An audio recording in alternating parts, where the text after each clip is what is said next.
परिचय। एक व्यक्ति जिसने थॉमस अल्वा एडिसन के साथ व्यावसायिक भागीदारी करने का सोचा। विचारों में असीम शक्ति होती है। अगर इन विचारों में मकसद, दृढ़ निश्चय और मजबूत इरादे शामिल हो जाएं, तो आप दौलतमंद बन सकते हैं और वो सब कुछ हासिल कर सकते हैं जो आपने सोचा हुआ है। एडविन सी बर्न्स ने यह खोज निकाला कि कैसे विचार शक्ति से धनवान बना जा सकता है। इस खोज में सफलता पहले प्रयास में हासिल नहीं हुई, बल्कि वो धीरे धीरे प्राप्त हुई।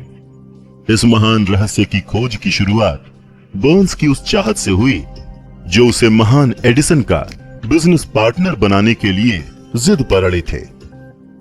बर्न्स की उस इच्छा शक्ति की सबसे बड़ी बात यह थी कि वो स्पष्ट थी कि उसे एडिसन के साथ काम करना है, न कि एडिसन के दफ्तर में काम करना है। आप बर्न्स की कहानी को ढंग से सुनिए, उसकी सोच रियलिटी में कैसे तब्दील हुई। फिर आपको वो 13 नियम बेहतर समझ आएंगे जो आपको दौलतमंद बनाएंगे। जब बर्न्स के मन में यह विचार आया, तब वो इस हालत में नहीं थे कि वो इस पर कोई कदम उठा सके। उनके रास्ते में 2 चुनौतियां थीं। पहली ये कि एडिसन से उनकी कभी मुलाकात नहीं हुई थी, न ही एडिसन उन्हें जानते थे। दूसरा ये कि उनके पास रेल का भाड़ा देने का इतना पैसा नहीं था कि वो ऑरेंज, न्यू जर्सी तक पहुंच सकें। ये चुनौतियां इतनी जरूरी तो थी कि अधिकतर व्यक्तियों के आत्मविश्वास को डगमगा दें और उनकी सोच यहीं पर दम तोड़ दे। परंतु उनके इरादे इतने कमजोर नहीं थे, वो कमिटेड थे। उन्होंने हार नहीं मानी, बल्कि बिना टिकट मालगाड़ी से यात्रा करके ईस्ट ऑरेंज पहुंच गए।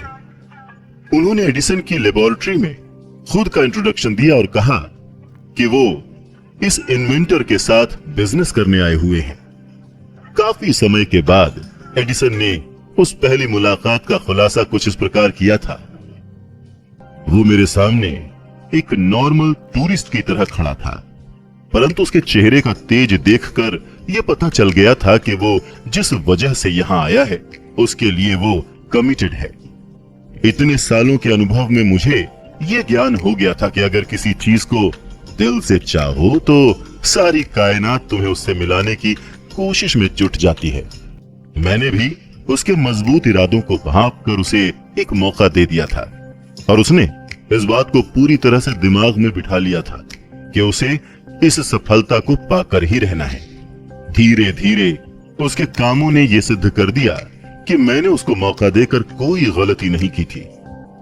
उस नौजवान बर्न्स ने उस वक्त एडिसन से क्या कहा यह उतना महत्वपूर्ण नहीं था जितना कि उसने इस बारे में सोचा कि उसे एडिसन के साथ में काम करना है। इस बात पर एडिसन ने भी अपनी सहमति जताई थी। अगर विचार शक्ति की यह बात हर लिसनर तक पहुंच जाए तो उसे संपूर्ण किताब सुनने की कोई जरूरत नहीं है। बर्न्स अपनी पहली ही मुलाकात के बाद एडिसन के बिजनेस में पार्टनर नहीं बने, बल्कि उन्हें एडिसन के ऑफिस में बहुत ही कम सैलरी पर काम करने का अवसर प्राप्त हुआ था। यह काम ऐसा था जो एडिसन के लिए बहुत कम उपयोगी था, पर बर्न्स के लिए बहुत अधिक महत्वपूर्ण। इस अवसर ने बर्न्स को अपने होने वाले पार्टनर को अपनी बिजनेस स्किल्स दिखाने का मौका दिया था। उसका होने वाला बिजनेस पार्टनर वहां उसके काम को परख रहा था। कई महीने बीत चुके थे, पर इनडायरेक्ट रूप से ऐसा कुछ भी नहीं हो रहा था जिससे बर्न्स अपने उस निश्चित लक्ष्य तक पहुंच सकें जो उन्होंने अपने दिलो दिमाग में संजो के रखा था। उनके मन में कुछ ऐसे रिएक्शंस चल रहे थे जिनका परिणाम बाद में निकला, पर तब तक अपने दिल और दिमाग में एडिसन का बिजनेस पार्टनर बनने के अपने विचार पर वो और दृढ़ता पूर्वक सोचने लगे थे। साइकोलॉजिस्ट ने यह सही कहा है कि जब कोई विचार दिमाग पर हावी हो जाए तो वो वास्तविकता में आपके सामने प्रकट हो जाता है। बर्न्स पूरी तरह से एडिसन के साथ काम करने के लिए तैयार थे और वो तब तक कमिटेड होकर लगे रहे जब तक कि उन्होंने वो हासिल नहीं कर लिया जिसे वो इतने समय से खोज रहे थे। उन्होंने कभी भी इस बात के लिए विचार नहीं किया कि इतना परेशान होने की क्या जरूरत है, चलो सेल्समैन की नौकरी आसानी से मिल जाएगी। बल्कि उन्होंने ये विचार किया कि मैं यहां पर एडिसन के साथ बिजनेस करने के लिए आया हूं।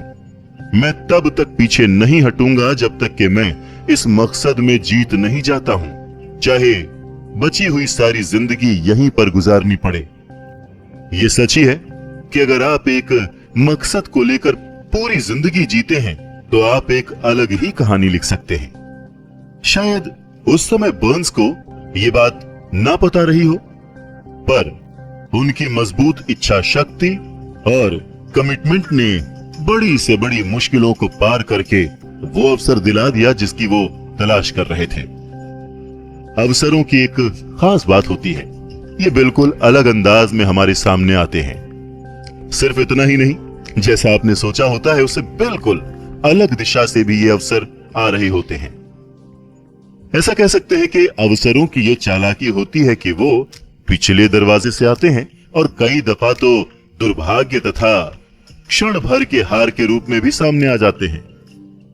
शायद यही कारण है कि अधिक से अधिक लोग इन अवसरों को पहचानने में चूक जाते हैं। उस समय एडिसन ने एक नई डिवाइस खोजी थी जिसका नाम एडिसन डिस्टॉर्टिंग मशीन था। बाद में उसे एडिफोन नाम से भी जाना गया।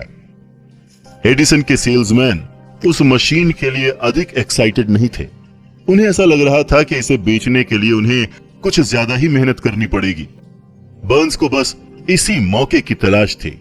उन्होंने इस अवसर का लाभ उठाया और तुरंत ही उस मशीन को बेचने की अपनी इच्छा जाहिर की। ये वो मशीन थी जिसके लिए दुनिया में सिर्फ दो ही लोग एक्साइटेड थे, एक बर्न्स और दूसरे उस मशीन के इन्वेंटर। उन्होंने इतनी सफलतापूर्वक इस मशीन को बेचा कि एडिसन ने बर्न्स को उस मशीन को संपूर्ण देश के बाजार में डिस्ट्रीब्यूट करने का कॉन्ट्रैक्ट ही दे दिया। इस बिजनेस की सफलता ने इसे एक नया स्लोगन दे दिया, made by Edison and installed by Burns, जिसका मतलब है एडिसन ने बनाया और बर्न्स ने लगाया। यह बिजनेस पार्टनरशिप इतनी सफल हुई कि इसने बर्न्स को बहुत धनवान बना दिया, पर इससे अधिक उन्होंने ये सिद्ध कर दिया कि अगर आप चाहें तो आप भी अमीर बन सकते हैं। असल में बर्न्स ने कितना धन कमाया इसकी सही जानकारी तो नहीं है, पर यह अनुमान है कि उस समय उन्होंने 20 से 30 लाख डॉलर कमाए थे। वो संख्या जो भी रही हो, पर यह उस ज्ञान के सामने फीकी पड़ जाती है जिन नियमों की मदद से बर्न्स ने वो हासिल किया जो वो असल में चाहते थे। बर्न्स ने तब ये सोच लिया था कि उन्हें एडिसन के साथ पार्टनरशिप करनी है जब उनके पास इसकी शुरुआत करने के लिए कुछ भी नहीं था, सिवाय इसके कि वो इस विचार को और कमिटमेंट के साथ सोचें और इस पर पूरे इरादे के साथ अमल करें जब तक कि वो उसे हासिल ना कर लें। उनके पास जरा सा भी पैसा नहीं था, वो बहुत ज्यादा एजुकेटेड भी नहीं थे, यहां तक कि उनके पास कोई पावर भी नहीं थी, पर उनके पास साहस था, विश्वास था और इच्छा शक्ति थी कि वो जीत सकते हैं। उन सभी ताकतों के साथ वो उस महान इन्वेंटर का दायां हाथ बन बैठे और उन्होंने कामयाबी को अपने नाम कर दिखाया। तो ये तो थी बर्न्स और एडिसन की पार्टनरशिप की कहानी, जिसमें नामुमकिन को मुमकिन कर दिखाया गया।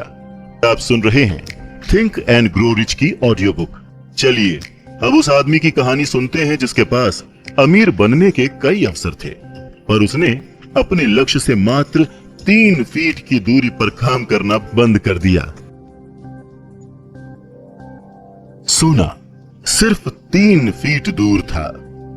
एक टेम्परेरी हार पर प्रयास करना छोड़ देना असफलता का सबसे आम कारण होता है।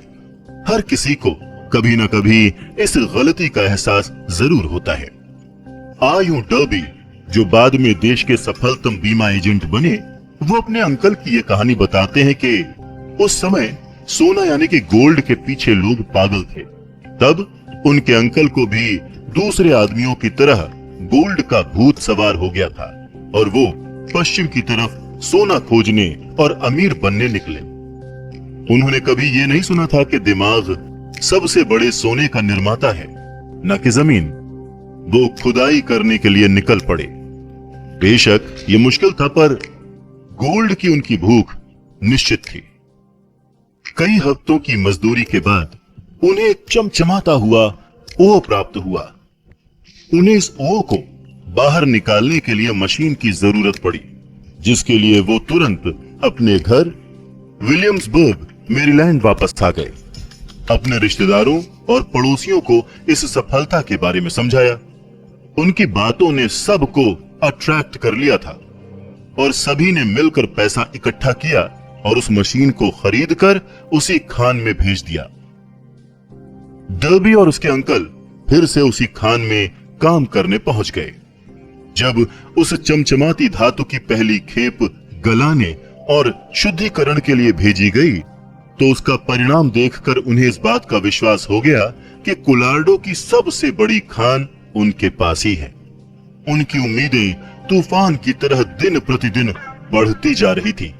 तभी अचानक कुछ ऐसा हो गया कि उस सोने की खान से सोना गायब हो गया। वो डिप्रेशन और निराशा के चरम पर पहुंच गए। उन्हें उस खान में कहीं सोना दिखा ही नहीं। वो उस सिरे को पाने के लिए कुछ प्रयास करते रहे। उन्होंने उस सिरे को पाने के लिए बहुत प्रयास किया, पर सफलता हाथ नहीं लगी। अंततः उन्होंने उस मशीन को बेच देने का निर्णय ले लिया। वो एक कबाड़ी को सिर्फ कुछ $100 में उस मशीन को बेचकर घर वापस आ गए। आपने सुना होगा कि कुछ कबाड़ी सच में बेवकूफ होते हैं, पर वो व्यक्ति उनमें से एक नहीं था। उसने दिमाग लगाया और एक खनन इंजीनियर को वो खान दिखाने के लिए बुलाया। उसने ये देखकर अनुमान लगाया कि सोने का सिरा सिर्फ 3 फीट नीचे पाया जा सकता है, जहां से डर्बी और उसके अंकल ने खुदाई रोक दी थी। और सच में हुआ भी वही। वो कबाड़ी उस खान से निकले और की वजह से करोड़पति बन गया था, क्योंकि वो जानता था कि किसी काम को छोड़ने से पहले किसी स्पेशलिस्ट की सलाह लेना जरूरी होता है। उस मशीन को खरीदने के लिए रिश्तेदारों और पड़ोसियों से पैसा लिया गया था, जिसका भुगतान डर्बी ने किया था, क्योंकि उन लोगों को उस नौजवान पर विश्वास था। डर्बी को उस मशीन का सारा भुगतान करने में कई वर्ष लग गए थे। इतना लॉस होने के बाद वो इस गम से तब निकल पाए जब वो एक बीमा कंपनी में बीमा एजेंट बन गए और उन्हें पता लग गया कि इच्छा शक्ति के दम पर सोना बनाया जा सकता है। वो उस घटना को भूले नहीं थे जिसने उनकी जिंदगी बदल दी। वो असीम दौलत से मात्र 3 फीट की दूरी पर प्रयास करना छोड़ चुके थे। डर्बी को उस अनुभव से बहुत लाभ हुआ। उन्हें पता चल गया था कि किसी की ना का मतलब ना हो ये जरूरी नहीं। उन्होंने काम को बीच में छोड़ने की अपनी आदत को हमेशा हमेशा के लिए छोड़ दिया था और उन्होंने ये तय कर लिया था कि उन्हें तब तक कोशिश करनी है जब तक कि सोना ना निकल आए, यानी कि जब तक वो सामने वाला आदमी हाँ न कह दे। सफलता का रास्ता कुछ टेम्पररी असफलताओं से होकर गुजरता है। अधिकतर लोग काम को बीच में ही एक असफलता के बाद छोड़ देते हैं। उन्हें पता होना चाहिए कि असफलता सिर्फ एक कॉमा है, एक हर्डल है, हार नहीं। अमेरिका के लगभग 500 सफलतम व्यक्तियों ने यह स्वीकार किया है कि उन्हें सफलता तब मिली जब हार उनके बिल्कुल नजदीक थी। असफलता इस मामले में बहुत चालाक है। वो लोगों के मन भटकाने के लिए अक्सर तभी आती है जब सफलता बहुत नजदीक होती है।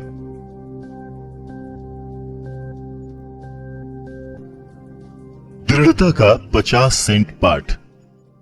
हार्ड नॉक्स विश्वविद्यालय से डिग्री लेने के कुछ दिनों के बाद मिस्टर डर्बी ने बीमा एजेंट के रूप में काम करना शुरू किया, क्योंकि उन्हें सोने की खान वाले कांड से यह पता लग गया था कि जरूरी नहीं कि ना का अर्थ ना ही हो। एक दोपहर वो अपने अंकल की गेहूं पीसने वाली पुरानी मशीन मिल में बैठे हुए थे। उनके अंकल के पास बहुत जमीन थी जिसके आसपास उन खेतों में काम करने वाले मजदूर रहा करते थे।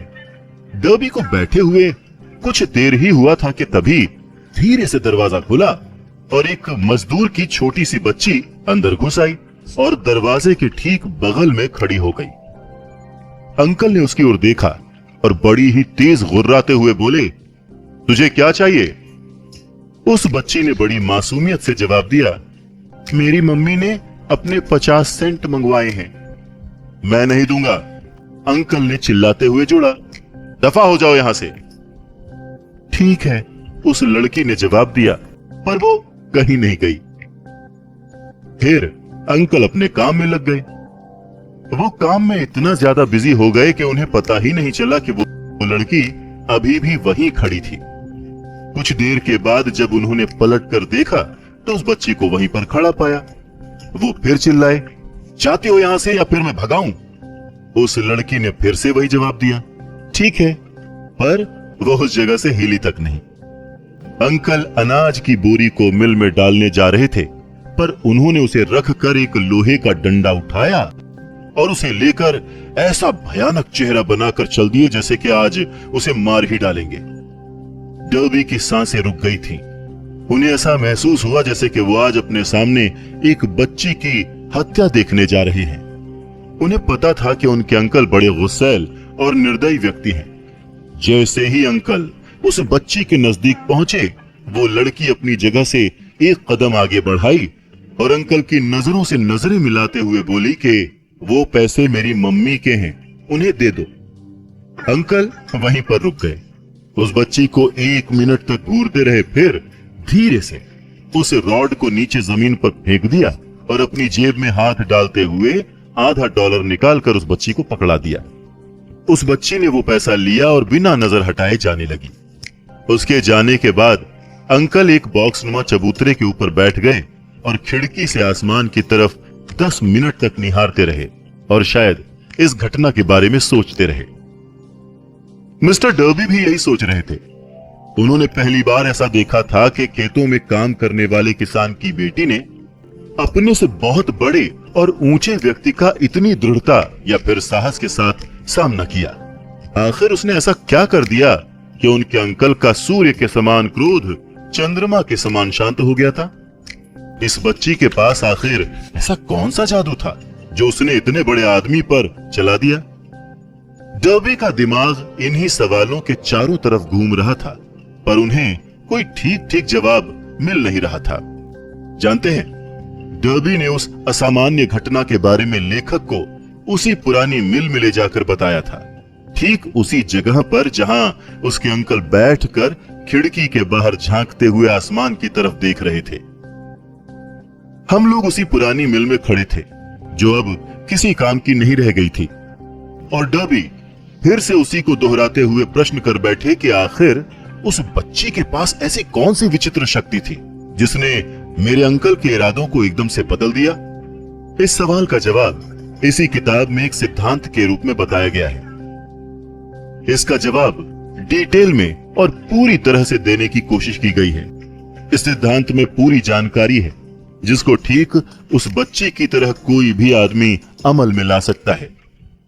अपने दिमाग को चौकन्ना कर लीजिए और ये समझने का प्रयास कीजिए कि आखिर वो कौन सी विचित्र शक्ति थी जिसने उस बच्ची का बचाव किया था। अगले चैप्टर में आपको इस असीम शक्ति की एक झलक दिखाई पड़ेगी। किताब में कहीं ना कहीं आपको ये पता लग जाएगा कि इस असीम शक्ति का अपने लाभ और जरूरत के लिए कैसे प्रयोग करना है। इस शक्ति की जानकारी अगले अध्याय में भी हो सकती है या फिर उसके बाद वाले में भी। ये एक अकेले विचार के रूप में भी आ सकता है या फिर किसी प्लान या फिर उद्देश्य के रूप में भी। फिर से आपको अपने भूतकाल में जाना पड़ सकता है जब आपने कुछ खोया था, आप हताश हुए थे। अब इस शक्ति को जानने के बाद वो वस्तु फिर से हासिल कर सकते हैं जो आपने खोई थी। मैंने डर्बी को यह बताया कि उस बच्ची ने बेइरादतन उस शक्ति का इस्तेमाल किया था। तभी श्रीमान डर्बी के मन में उनके 30 वर्ष की सफलतम बीमा एजेंट की राह एक एक करके फिल्म की भांति चल पड़ी। उन्हें यह एहसास हो गया कि बीमा एजेंट के रूप में सफलता किसी कागज पर मिली डिग्री की वजह से नहीं थी, बल्कि वो उस एक अमूल्य पाठ की वजह से थी जो उस बच्ची से उस दिन उन्होंने सीखा हुआ था। श्रीमान डर्बी ने यह बताया कि जब कोई संभावना गायब होती नजर आती है या फिर मेरे बीमा करने की संभावना कम हो जाती है, तभी मेरे मन में उस बच्ची का चेहरा याद आता है जो अपने बचाव में डटी रही। फिर मेरा मन खुद कहता है कि असल में ना का अर्थ ना नहीं होता है। आपको नहीं पता होगा कि मेरे सबसे अधिक बीमा खरीदार वही लोग हैं जिन्होंने पहली दफा ना कहा था। उन्होंने याद किया कि वो सोना प्राप्त करने से मात्र 3 फीट पहले ही रुक गए थे, पर उस अनुभव ने उन्हें सफल होना सिखा दिया। उसने डर्बी को यह सिखा दिया कि सफलता उन्हें मिलती है जो सफलता के लिए प्रयास करते हैं। उसने डर्बी को यह सिखा दिया कि सफलता उन्हें नहीं मिलती जो सफलता के लिए प्रयास करते हैं, बल्कि सफलता तो उन्हें मिलती है जो सफलता पाने तक प्रयास करते हैं। श्रीमान डर्बी और उनके अंकल, उस मजदूर की बेटी और सोने की खान, ये तीनों कहानियां निसंदेह हर उस आदमी को पढ़नी चाहिए जो जीवन बीमा एजेंट के रूप में अपनी जिंदगी संवारना चाहते हैं। उन सभी के लिए लेखक श्रीमान डर्बी के वो 2 अनुभव बताते हैं जिन्होंने बीमा की वजह से हर वर्ष उन्हें 10 लाख से अधिक डॉलर कमाने की ताकत दी थी। जिंदगी अजीब है और आसान भी। कभी उतार मिलता है, कभी चढ़ाव, कभी सफलता हाथ लगती है और कभी असफलता, कभी प्रसन्नता मिलती है तो कभी निराशा। पर इन सभी से हमें कुछ न कुछ सीखने को जरूर मिलता है। अब डर्बी को ही देख लीजिए, 2 वाक्यों ने उनकी जिंदगी बदल दी। असल में उन्होंने उन असफलताओं को ऐसे ही नहीं जाने दिया, बल्कि उनके ऊपर रिसर्च की और उसमें से उन्हें जीवन के कुछ रहस्य मिले। पर विडंबना यह है कि कोई असफलता चाहता ही नहीं है। लोगों को पता होना चाहिए कि असफलता के अनुभव से ही सफलता का द्वार खुलता है। कई बार असफलता ही हार को जीत में बदलने का अनुभव देती है। यही सिखाती है कि आखिर बाजीगर कैसे बना जाए। इससे पहले कि हम उन 13 सिद्धांतों की ओर आगे बढ़ें, आपको ये सुझाव बड़े ध्यान से सुनना चाहिए। जब लोग अमीर बनना शुरू करते हैं तो वो इतनी तेज गति से आगे बढ़ते हैं कि लोग उन्हें देखते ही रह जाते हैं और मन में ये सोचते हैं कि इतने साल ये कहां पर छुपा हुआ था। ये एक चौंकाने वाला स्टेटमेंट लग सकता है, क्योंकि हजारों सालों से आम लोगों का ये विश्वास बहुत गहरा रहा है कि पैसा कमाने के लिए बहुत अधिक मेहनत करनी पड़ती है। जब आप विचार शक्ति से अमीर बनने के सिद्धांतों को जान लेंगे, तब आप उस मन स्थिति में पहुंच जाएंगे जहां से अमीर बनने की शुरुआत होती है। जिनके पास भी निश्चित लक्ष्य होते हैं, वो कम या फिर बहुत कम मेहनत में भी वो सब हासिल कर लेते हैं। आप और आप में से कई लोग इस बात को जानने के इच्छुक होंगे कि किस तरह से उस मनोस्थिति को प्राप्त किया जाए जहां से अमीर बनने की राह की शुरुआत होती है। इसकी रिसर्च में मेरी 25 सालों की मेहनत है। मैंने लगभग 25,000 लोगों से बात की। आखिर मुझे भी जानकारी चाहिए थी कि इस तरह से व्यक्ति धनी कैसे बनता है। एक बहुत ही जरूरी सत्य बताने जा रहा हूं। सन 1929 में देश के व्यापार मंदी के दौर की शुरुआत हो गई थी और वो अब तक सबसे निचले स्तर पर पहुंच गई थी। कुछ समय के बाद जैसे ही राष्ट्रपति रूजवेल्ट ने राष्ट्रपति भवन में शपथ ली और ऑफिस में काम करना शुरू किया, सारा व्यापार फिर से इस तरह से गति पकड़ने लगा जैसे कुछ हुआ ही ना हो। राष्ट्रपति का आना ठीक वैसे ही था जैसे कि एक मोमबत्ती अंधेरे कमरे में धीरे धीरे उजाला भर देती है और किसी को पता भी नहीं चलता। ठीक उसी तरह धीरे धीरे मन के डर को विश्वास में भी बदला जा सकता है। जैसे जैसे आप इन सिद्धांतों को जानकर इन पर अमल करना शुरू करेंगे, आपकी आर्थिक स्थिति बेहतर होने लगेगी और आप ठीक उस आदमी की तरह हो जाएंगे जो किसी भी वस्तु को छूता है तो वो सोना बन जाता है। ये आपको असंभव लग रहा है ना? मेरे लिए ये बिल्कुल नहीं है।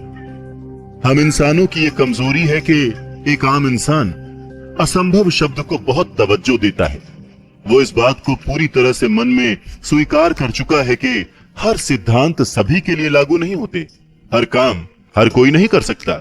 ये बुक उन लोगों को जरूर सफल बनाएगी जो इन नियमों पर अपनी जिंदगी और अपना सब कुछ दांव पर लगा देते हैं। मैंने बचपन में एक डिक्शनरी खरीदी और जानते हो सबसे पहला काम मैंने क्या किया? मैंने असंभव शब्द को उस डिक्शनरी से काट फेंका। ऐसा करने में कोई बुराई नजर नहीं आती। आप भी अपनी जिंदगी से असंभव शब्द को जड़ से उखाड़ कर फेंक सकते हैं, क्योंकि सफलता उन्हें मिलती है जिनका ध्यान सफलता पर होता है। असफलता उन्हें मिलती है जिनका ध्यान असफलता पर होता है। यह किताब उन लोगों के लिए सहायक होगी जो अपने दिमाग के विचारों को असफलता के डर से हटाकर सफलता की ओर कंसंट्रेट करना चाहते हैं। हम सभी में एक और कमी ये पाई जाती है कि हम अपने अनुभव, अपनी असफलताओं और अपनी आदतों को देखकर हर किसी के बारे में राय बना लेते हैं।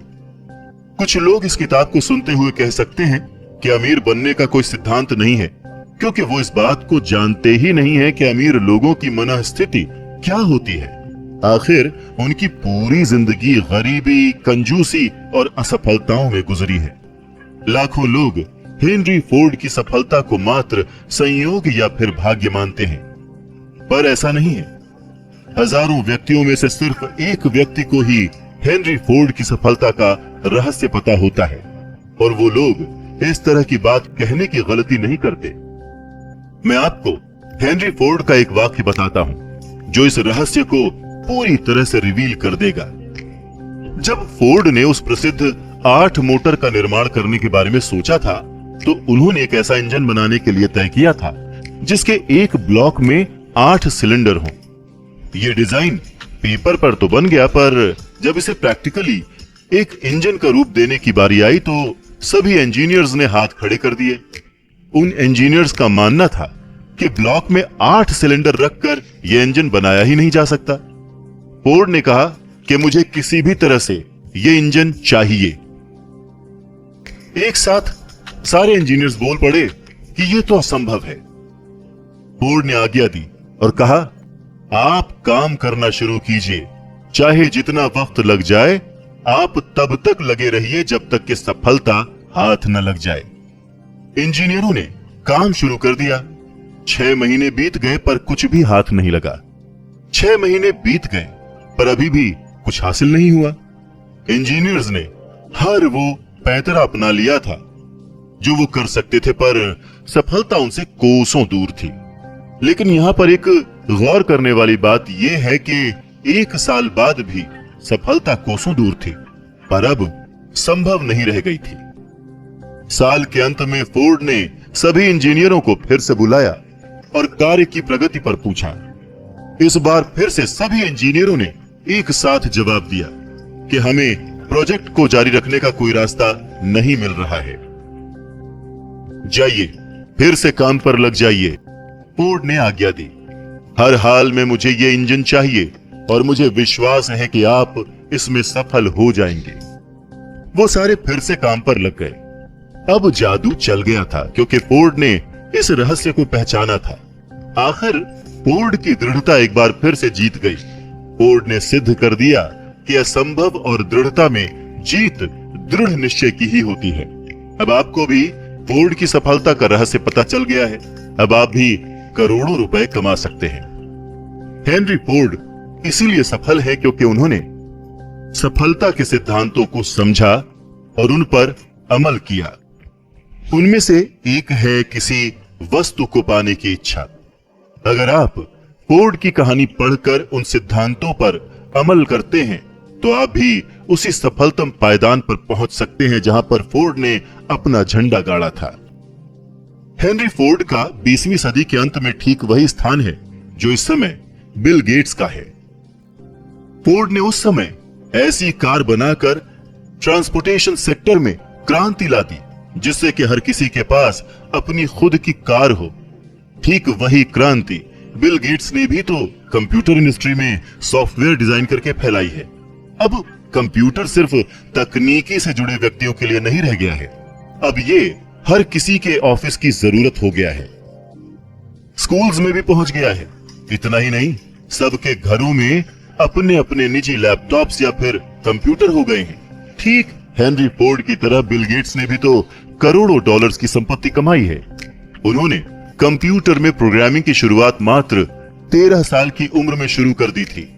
सन 1973 में उन्होंने हार्वर्ड यूनिवर्सिटी में दाखिला लिया और स्टीव ब्लेमेयर, जो कि माइक्रोसॉफ्ट के चीफ एग्जीक्यूटिव ऑफिसर रह चुके हैं, उनके साथ वो एक कमरे में रहते थे।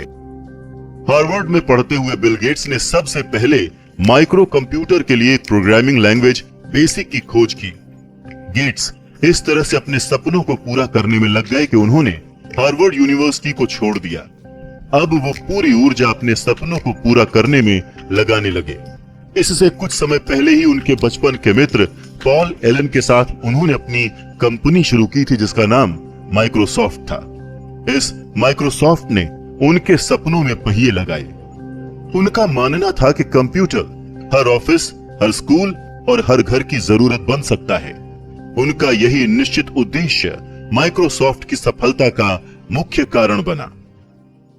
अपना सबसे मुख्य लक्ष्य हासिल करने के बाद बिल गेट्स रुके नहीं। वो लगातार कंप्यूटर और प्रोग्रामिंग में सुधार प्रति सुधार करते रहे।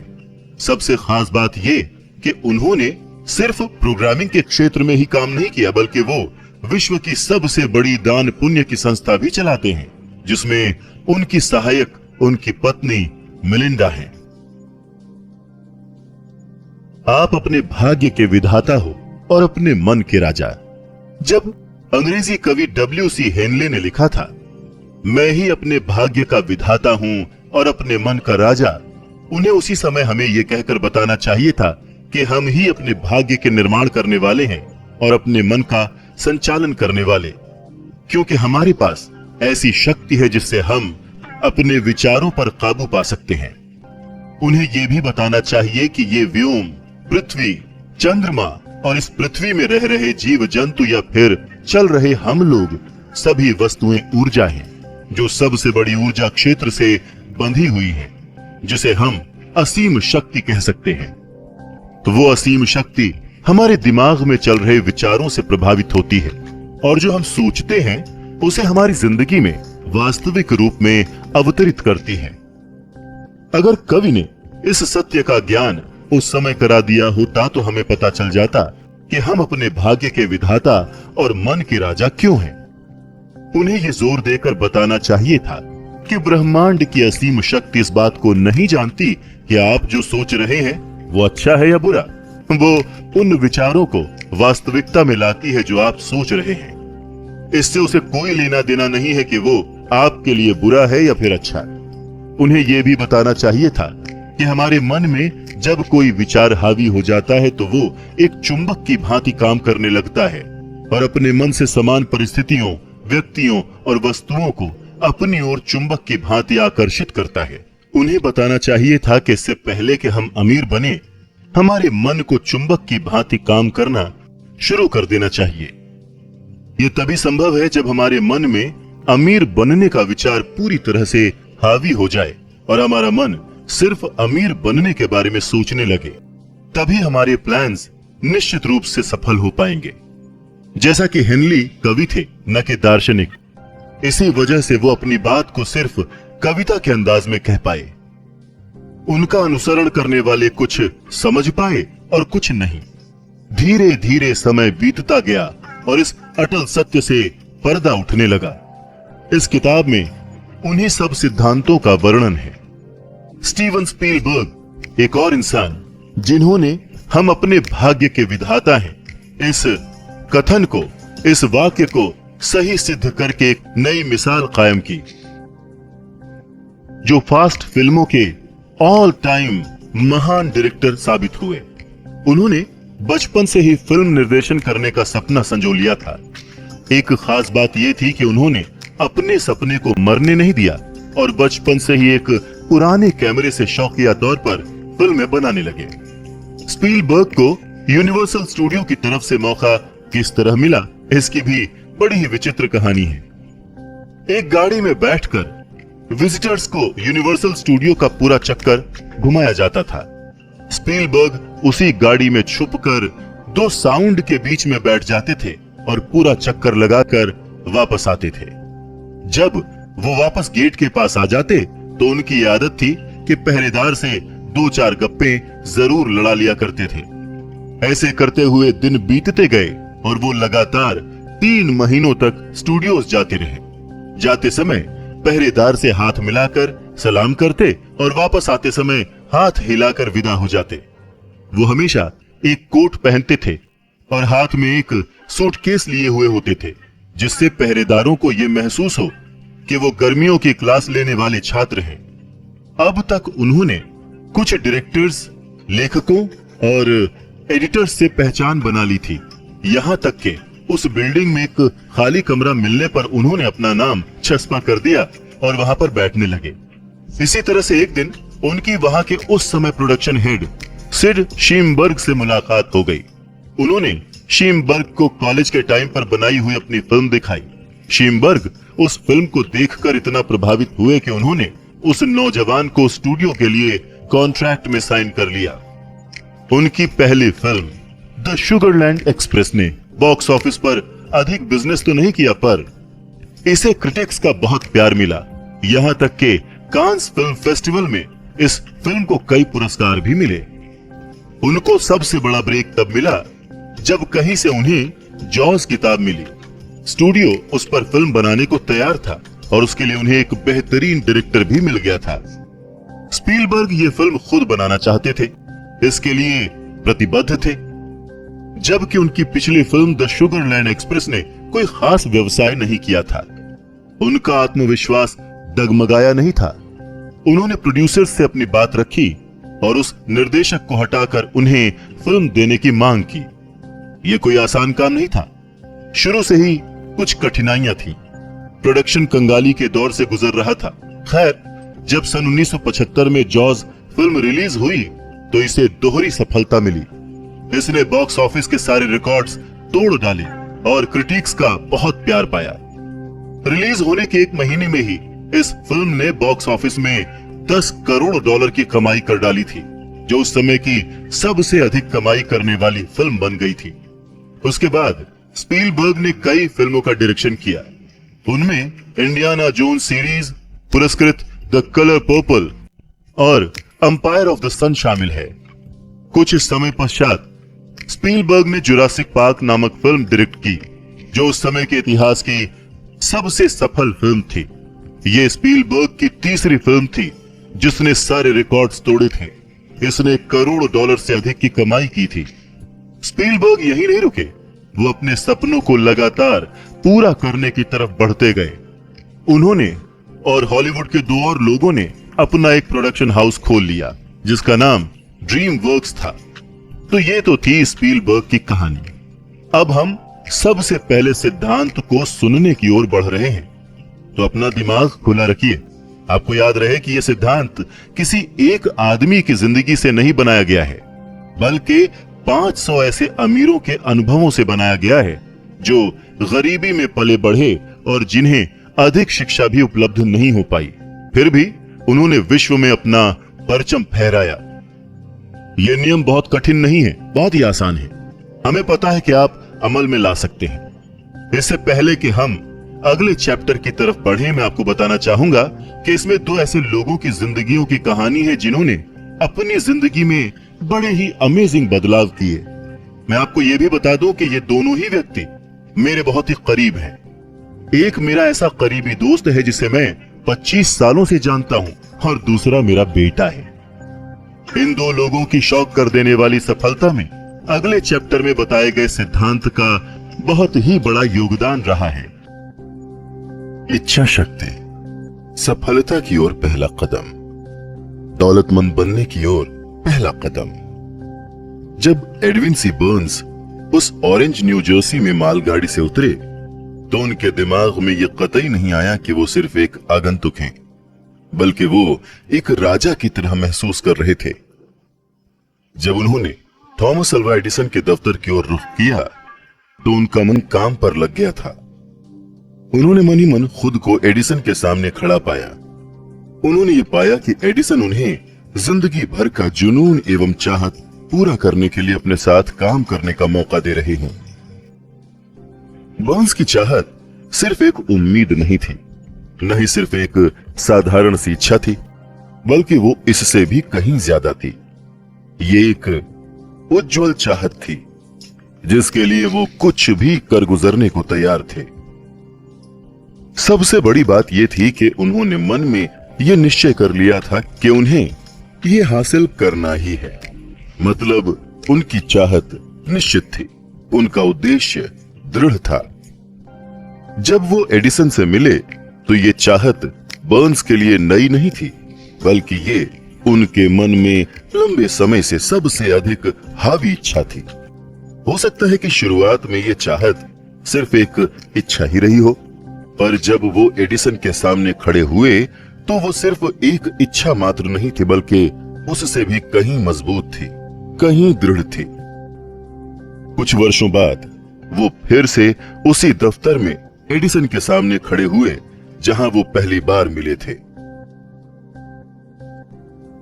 इच्छा शक्ति, सफलता की ओर पहला कदम, दौलतमंद बनने की ओर पहला कदम। जब एडविन सी बर्न्स उस ऑरेंज न्यू जर्सी में मालगाड़ी से उतरे तो उनके दिमाग में यह कतई नहीं आया कि वो सिर्फ एक आगंतुक हैं, बल्कि वो एक राजा की तरह महसूस कर रहे थे। जब उन्होंने थॉमस अल्वा एडिसन के दफ्तर की ओर रुख किया तो उनका मन काम पर लग गया था। उन्होंने मन ही मन खुद को एडिसन के सामने खड़ा पाया। उन्होंने ये पाया कि एडिसन उन्हें जिंदगी भर का जुनून एवं चाहत पूरा करने के लिए अपने साथ काम करने का मौका दे रहे हैं।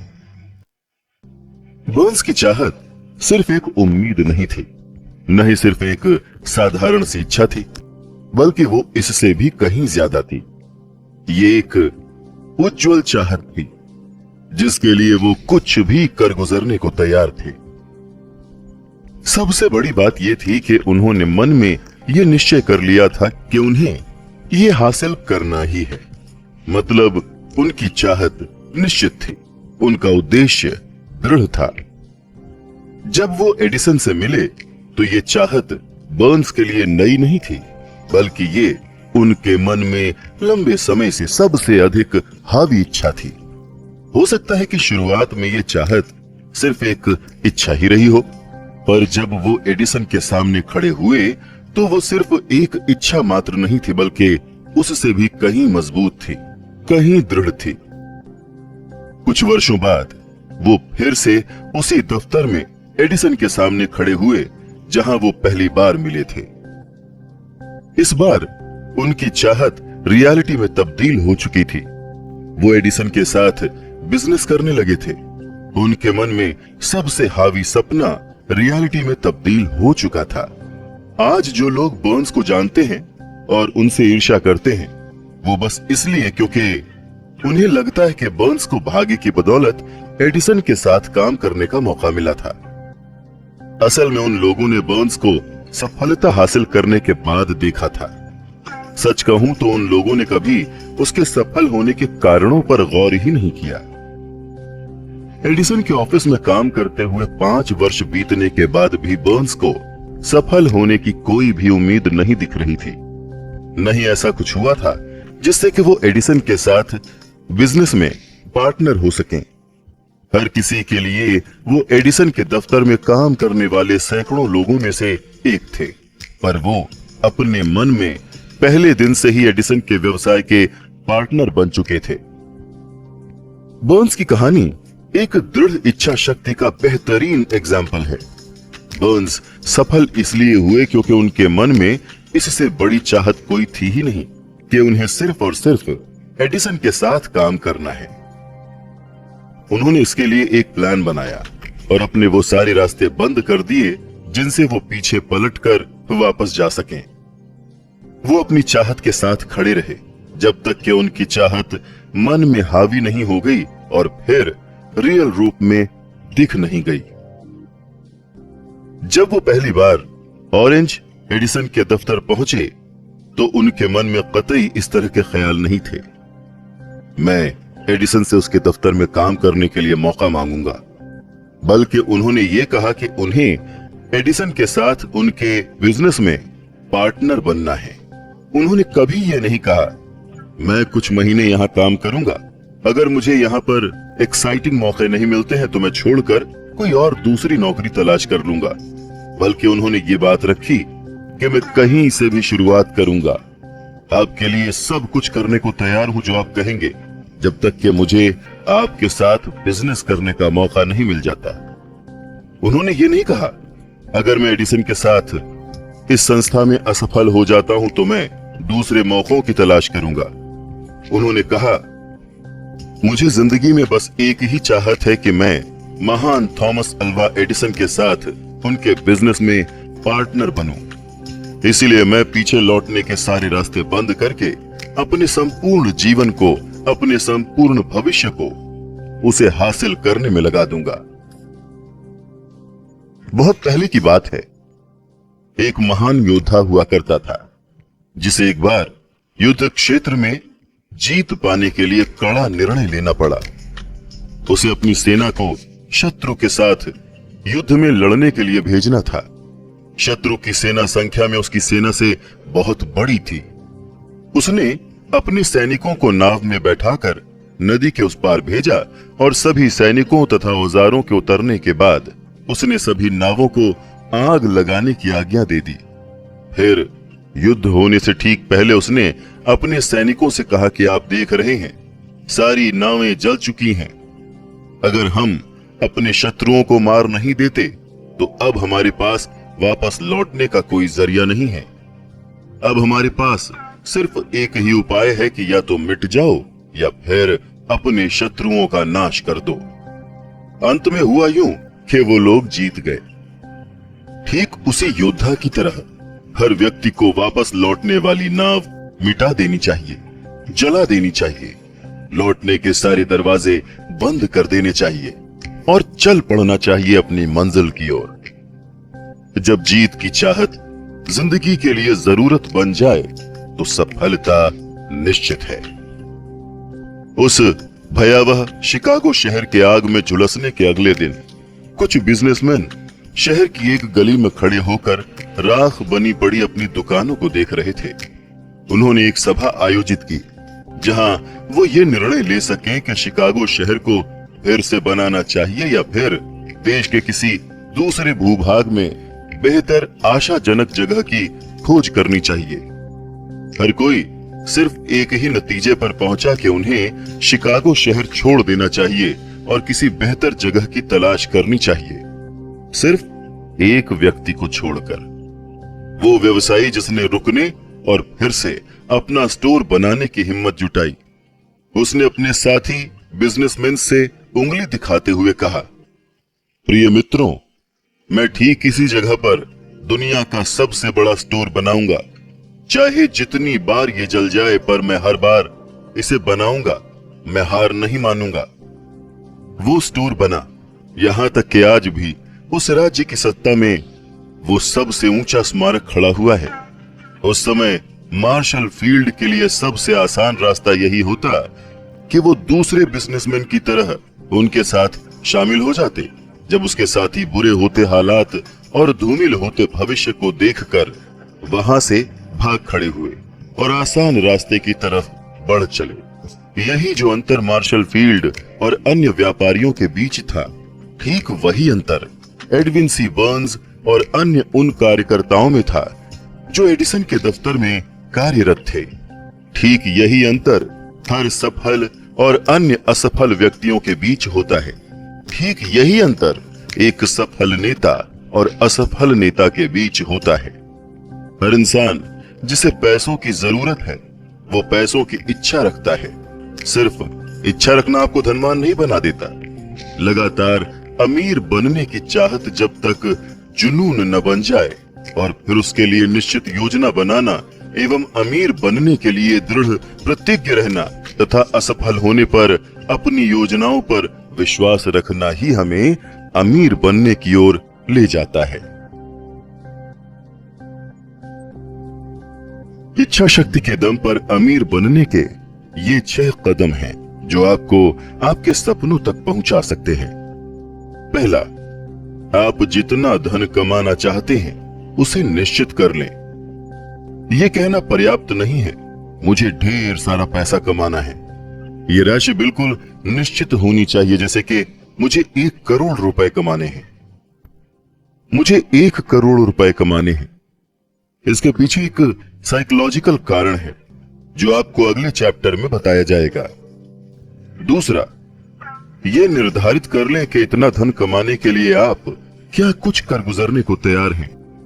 ऐसा कोई भी नियम नहीं है जिससे बिना कुछ किए ही बहुत कुछ हासिल हो सके। तीसरा, एक निश्चित तारीख तय कर लें आप कब तक वो धनराशि कमाना चाहते हैं। चौथा, अपने धन कमाने की इच्छा के लिए एक योजना तैयार कर लें और अभी से शुरुआत कर दें। इससे फर्क नहीं पड़ता कि आप अभी तैयार हैं या नहीं। पांचवा, एक कागज पर साफ तौर पर यह सब लिख लें कि आप कितना धन कमाना चाहते हैं। तारीख, इसके बदले आप क्या कर गुजरने को तैयार हैं, और अपनी योजना को भी लिख लें जिसके सहारे आप निश्चित धनराशि कमाने जा रहे हैं। छठा, अपने लिखे हुए कथन को दिन में 2 बार पढ़ें, एक बार रात में सोने से पहले और एक बार सुबह जागने के बाद। जैसे जैसे आप पढ़ें उसे अपनी नजरों के सामने देखें, महसूस करें और इस बात पर विश्वास करें कि वो निश्चित धनराशि आपको हासिल हो चुकी है। अभी समझाए गए 6 पॉइंट्स का आपको पालन करना है।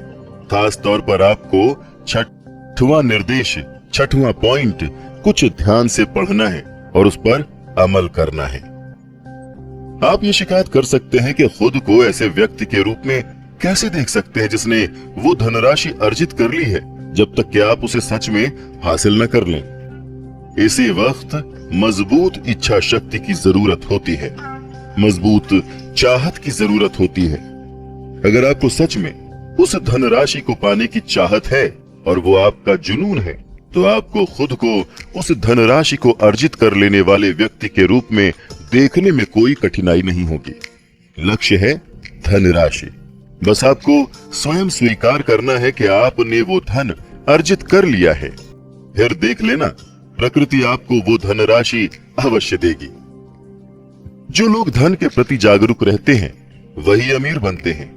धन के प्रति जागरूक रहने से मतलब ये है कि जो लोग लगातार धन के बारे में सोचते रहते हैं और धन की चाहत रखते हैं, वही लोग खुद को अमीर बनने की स्थिति में तब ही देख पाते हैं जब असल में वो नहीं होते हैं।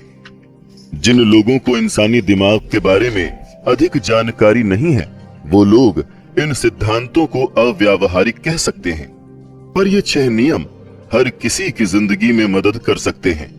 ये जानकारी उस व्यक्ति एंड्रू कार्नेगी के द्वारा मिली थी जिसने एक स्टील मिल में एक सामान्य मजदूर की तरह जिंदगी की शुरुआत की थी, पर इस सामान्य सी शुरुआत के बावजूद उसने इन सिद्धांतों को अमल में लाकर $10 करोड़ से भी अधिक दौलत जमा कर ली थी। पहले बताए गए 6 कदमों को थॉमस अल्वा एडिसन ने भी जांचा परखा और फिर उसे कंक्लूड किया था कि ये 6 नियम सिर्फ धन कमाने में ही नहीं प्रयोग में लाए जा सकते, बल्कि किसी भी लक्ष्य को हासिल करने के लिए प्रयोग किए जा सकते हैं। इन 6 कदमों को प्रयोग में लाने के लिए कोई खास मेहनत की आवश्यकता नहीं होती, न ही किसी त्याग की जरूरत होती है, न ही इन्हें अमल में लाने के लिए कोई बहुत ही ज्यादा अधिक शिक्षा की जरूरत होती है। पर इन कदमों का सफल प्रयोग पर्याप्त कल्पना के माध्यम से ही संभव है। इस बात को जानने की जरूरत है कि धन भाग्य या फिर अच्छी तकदीर से प्राप्त नहीं होता, बल्कि उसकी कल्पना करनी पड़ती है। जिस किसी ने भी अपनी बेहतरीन तकदीर का निर्माण किया है, उन सभी ने एक निश्चित मात्रा में सपने देखे हैं, उम्मीद की है, विविड इच्छा रखी है और योजना बनाई है, इससे पहले कि वो निश्चित धनराशि अर्जित कर पाते। आपको ये भी पता होना चाहिए कि सभ्यता के प्रारंभ से ही जितने महान नेता हुए हैं, वो बहुत बड़े सपने देखने वालों में से एक थे। अगर आप महान अमीर लोगों की अपने मन में कल्पना नहीं कर सकते, तो आप कभी अपने बैंक में उतना धन नहीं देख सकते। सच्चे सपने देखने वालों के लिए जितने अवसर आज हैं, उतने अवसर इससे पहले कभी नहीं थे। इस भागती दौड़ती दुनिया में जो लोग अमीर बनना चाहते हैं, उन्हें ये जानकर प्रेरणा मिलेगी कि आज दुनिया को नए विचार, काम करने के नए तरीके, नए नेता, नए आविष्कार, शिक्षा की नई तकनीकी, बेचने के नए तरीके, नई पुस्तकें, नया साहित्य, बीमारियों के नए इलाज और व्यापार तथा जिंदगी के लिए नए दृष्टिकोण की आवश्यकता है। इन सब नई मांगों के बीच एक बात निश्चित है कि अगर आपको जीतना है तो आपके पास निश्चित उद्देश्य, ज्ञान और मजबूत इच्छा शक्ति का होना जरूरी है। ये सब हासिल करने के लिए सच्चे स्वप्नदर्शी की जरूरत होती है, जो अपने स्वप्नों को कार्यों में तब्दील कर सके। सच्चे स्वप्नदर्शी हमेशा से थे, हैं और रहेंगे। यही वो लोग होते हैं जो विश्व का सांचा बनाते हैं, जो सच में बड़े नेता हुए हैं। उन्होंने अपने सपनों, नए अवसरों और अनदेखी चीजों को वास्तविकता में बदला है। इन लोगों ने अपनी विचार शक्ति से शहरों, हवाई जहाज, फैक्ट्रियों, कार, बढ़िया स्वास्थ्य और जिंदगी को सुगम बनाने के लिए नए तरीकों को इजाद किया है। आज सपने देखने वालों में दो जरूरी विशेषताएं होनी ही चाहिए: सहनशीलता और खुली सोच। जिन लोगों को नएपन से डर लगता है, उनके सपने शुरू होने से पहले ही दम तोड़ देते हैं। नेताओं के लिए आज से बढ़िया समय कभी था ही नहीं। आजकल बहुत ही ज्यादा मात्रा में व्यापार, आर्थिक और औद्योगिकीकरण को नए सांचे में ढालकर नए तरीके से काम किया जाने लगा है। अगर आप दौलतमंद बनने की योजना बना रहे हैं तो किसी को अपने सपनों का मजाक मत उड़ाने दीजिए। अगर आप जीतना चाहते हैं तो आपको उन व्यक्तियों के जज्बे को जीना पड़ेगा जिनके भूतकाल में देखे गए सपनों ने सभ्यता को नई ऊंचाइयां दी, वो आत्मा दी जिससे हम लोग इस समाज में मिलजुल कर रह सके। आपको और आगे बढ़ने का और दुनिया को अपनी प्रतिभा दिखाने का मौका मिला। उस कोलंबस को मत भूलिए जिसने एक अज्ञात दुनिया की कल्पना की और उसे खोजने के लिए अपनी जिंदगी झोंक दी। अंत में वो सफल भी हुआ। कोपरनिकस एक महान ज्योतिषी जिसने दुनिया की अबंडेंस का सपना देखा था और उसकी खोज कर दी। सच ही कहा गया है कि सफलता पाने के बाद सारी गलतियां माफ हो जाती हैं और असफल होने के बाद कोई भी बहाना काम नहीं करता। अगर जो आप चाह रहे हैं वो सही है और उस पर आपको विश्वास है तो उसे हासिल करने के लिए आगे बढ़िए। आप अपने सपनों को झोंक दीजिए और अगर कभी आप टेम्परेरी रूप से असफल भी हो जाएं तो उन लोगों की बातों को अपने दिमाग पर हावी मत होने दीजिए, क्योंकि उन्हें पता नहीं है कि ये टेम्परेरी असफलता कामयाबी का द्वार खोलती है। हेनरी फोर्ड एक अनपढ़ और गरीब व्यक्ति जिसने बिना जानवरों के चलने वाली गाड़ी का सपना देखा। उसने उस वक्त का इंतजार नहीं किया जब उसके पास ऐसे साधन उपलब्ध होंगे जो उस गाड़ी को बनाने के लिए मददगार होंगे, पर उसके पास जो कुछ भी था वहीं से काम करना प्रारंभ कर दिया और आज पूरी दुनिया उसके पहियों पर चल रही है। उसने दुनिया में इतनी गाड़ियां चला दी जितनी किसी अन्य व्यक्ति ने कभी नहीं चलाई। यह सब इसलिए संभव हुआ क्योंकि उसे अपने सपनों पर विश्वास था। थॉमस अल्वा एडिसन ने इलेक्ट्रिसिटी से चलने वाले बल्ब का आविष्कार करने का सपना देखा। इससे पहले कि उसका यह सपना सच हो पाता, वो 10,000 बार असफल हुआ। सच्चे ड्रीमर काम को बीच में नहीं छोड़ते। लीक लॉ ने काले नौकरों की स्वतंत्रता का सपना देखा, अपने सपनों को कार्यान्वित किया और कभी इस बात को मन से जाने नहीं दिया कि उत्तर और दक्षिण अमेरिका एक साथ संयुक्त हो जाएंगे, जब तक कि ये असल में हो नहीं गया। राइट बंधुओं ने हवा में उड़ने का सपना देखा और आज पूरी दुनिया हवा में उड़कर एक जगह से दूसरी जगह पर जाती है। मार्कोनी ने हवा में संदेश भेजने का सपना देखा उसके सपनों का परिणाम ये हुआ कि आज हम सभी के पास रेडियो है, टीवी है और मोबाइल फोन्स हैं। साथ ही साथ मार्कोनी के सपने ने उसे उसका कैबिन और घर भी दिला दिया। इसने दुनिया के एक छोर में रहने वाले व्यक्ति को दूसरे छोर में रहने वाले व्यक्ति से जोड़ दिया। तुरंत कुछ ही क्षणों में कोई भी समाचार, सूचना और मनोरंजन संपूर्ण विश्व में फैल जाता है। आपको ये जानकर हैरानी होगी कि मार्कोनी के दोस्तों ने उन्हें हिरासत में ले लिया था और एक साइकियाट्रिस्ट के पास इलाज के लिए ले गए थे। जब उसने उनसे ये बताया कि उसने एक ऐसे सिद्धांत की खोज की है जिससे हवा में संदेशों को एक स्थान से दूसरे स्थान पर बिना किसी तार के भेजा जा सकता है, आज सच्चे ड्रीमर के लिए बेहतर अवसर प्राप्त हैं। आज दुनिया को नए विचारों की जरूरत है। विश्व को एक नए आविष्कार की आवश्यकता है। आज दुनिया को आपके जैसे ड्रीमर्स की आवश्यकता है। रे क्रोच एक और बेहतरीन एग्जाम्पल है जिसने अपने सपने साकार किए। क्रोच मिल्क शेक का मिश्रण बेचा करते थे। उनके मुख्य ग्राहक रेस्टोरेंट और मिठाई वाले हुआ करते थे। हर कोई अधिकतम उस मिल्क शेक मिश्रण की 1 या 2 यूनिट खरीदता था। एक दिन उन्हें सैन कैलिफोर्निया के एक छोटे से रेस्टोरेंट से 8 यूनिट मिश्रण का ऑर्डर मिला। उसने वहां पर जाने का निर्णय लिया ताकि ये पता चल सके कि इस 8 यूनिट मिश्रण का वो उपयोग कैसे करते हैं। उन्होंने अब तक जितने भी रेस्टोरेंट्स देखे थे उनमें ये सबसे व्यस्त था। उसके मालिक मैकडॉनल्ड बंधु बहुत ही सीमित मेन्यू हैमबर्गर, चीज बर्गर, फ्रेंच फ्राइज, शेक और कोल्ड ड्रिंक्स उस क्षेत्र में बहुत ही कम कीमत पर बेचते थे। क्रोच को यह अवसर दिखा और उन्होंने सोचा कि अगर इस रेस्टोरेंट की ब्रांचेस को खोल दिया जाए तो बहुत ही अच्छा प्रोडक्शन होगा और बहुत ज्यादा कमाई की जा सकती है। शायद पैसों का अंबार लग जाए। उन्होंने मैकडॉनल्ड बंधुओं के सामने इस विचार का प्रस्ताव रखा और उन्होंने हामी भर दी। कुछ ही वर्षों में मैकडॉनल्ड देश का सबसे बड़ा फूड रेस्टोरेंट ही नहीं बना बल्कि इसने फास्ट फूड इंडस्ट्री की भी शुरुआत कर दी। फिर क्रोच ने इस श्रृंखला को आगे बढ़ाकर संपूर्ण विश्व में फैला दिया और दुनिया के सबसे अमीर व्यक्तियों में शामिल हो गया। संपूर्ण दुनिया में अवसरों की अब कमी नहीं है। किसी भी तरह के सपने का पहला कदम मजबूत इच्छा शक्ति होती है। सपने नेग्लिजेंस, आलस और एम्बिशन की कमी में जन्म नहीं लेते।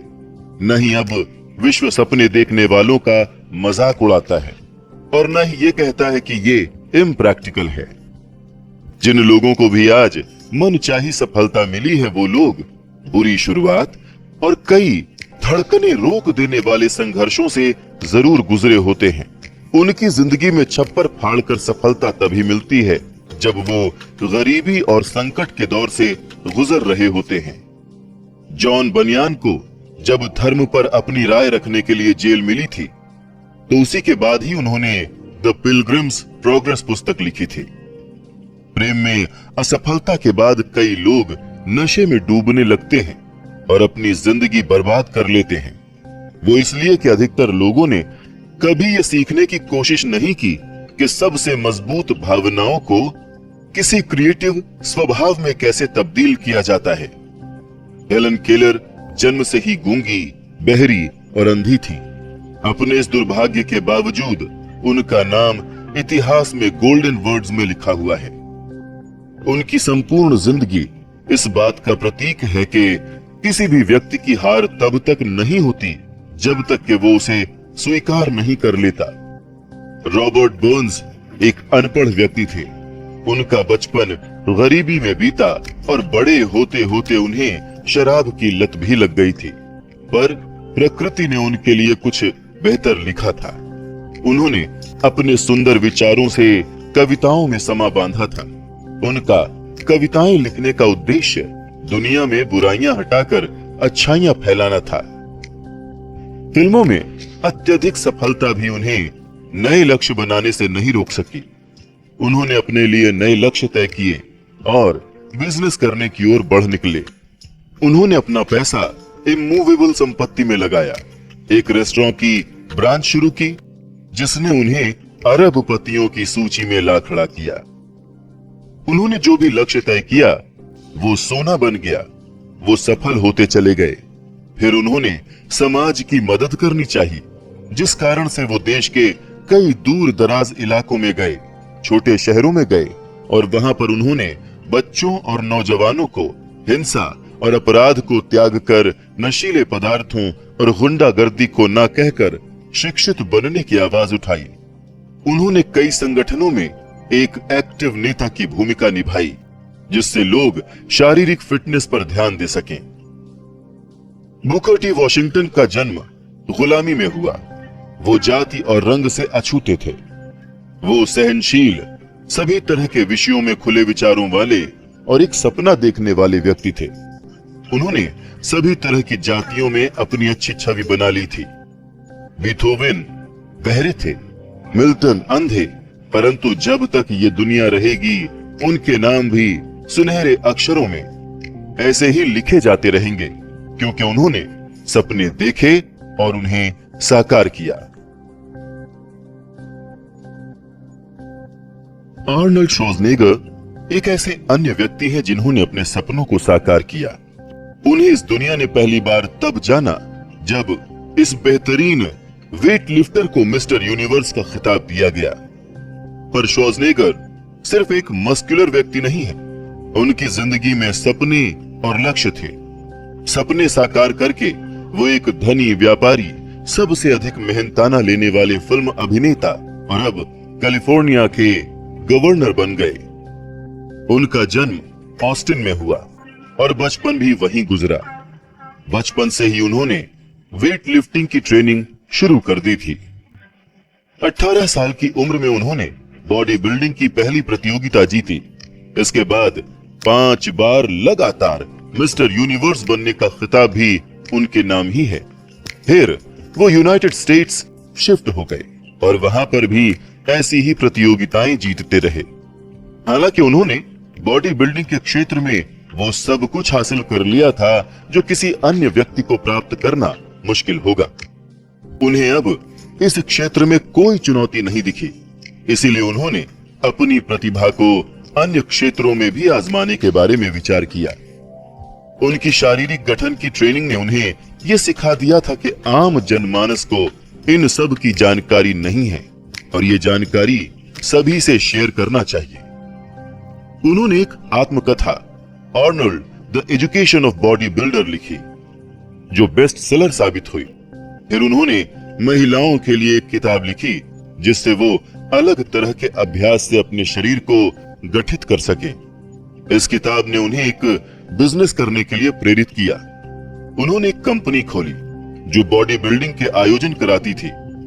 इस बिजनेस ने उनके लिए व्यवसाय क्षेत्र में सफलता के रास्ते खोल दिए। उनका अगला लक्ष्य एक बड़ा फिल्म स्टार बनना था। हालांकि उन्होंने फिल्म करियर की शुरुआत तभी कर दी थी जब वो बॉडी बिल्डिंग क्षेत्र में थे। छोटे छोटे रोल्स करने के बाद उनकी दृढ़ इच्छा शक्ति तब काम आई जब उन्हें कॉनन थे बारबेरियन फिल्म में मुख्य रोल मिल गया। इस फिल्म फ्रेंचाइजी ने उन्हें हॉलीवुड का सबसे अधिक मेहनताना वसूलने वाला नायक बना दिया। सन 2003 में श्वार्ज़नेगर राजनीति में आए और उन्हें कैलिफोर्निया का गवर्नर चुन लिया गया।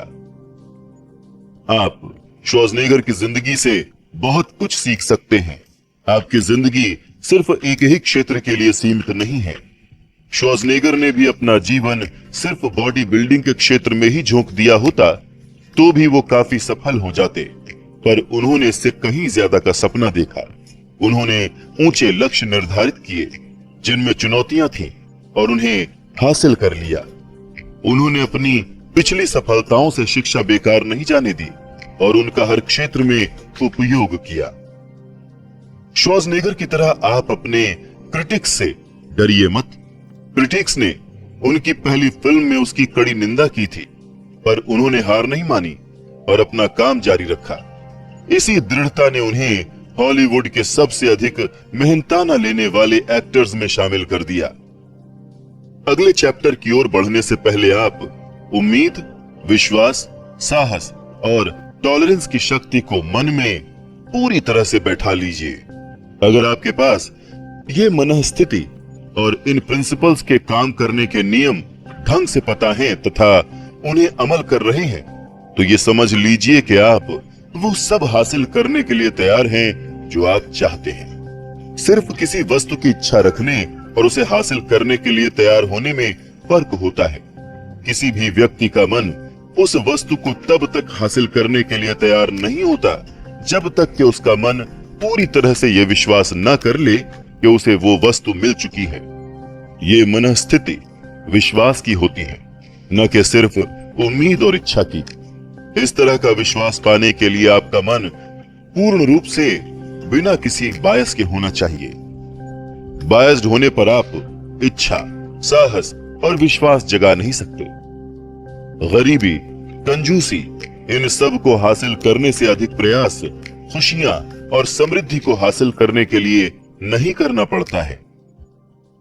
एक महान कवि ने अपनी कविता में सही कहा है, मैंने धन के लिए जीवन से सौदेबाजी की और जिंदगी आपको उससे अधिक नहीं देगी।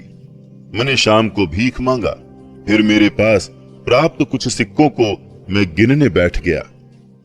जीवन ABS एक नियोक्ता है, वो आपको वो देता है जो आप मांगते हो, पर एक बार आपने औकात नाप ली, उसके बदले आपको बहुत काम करना पड़ेगा।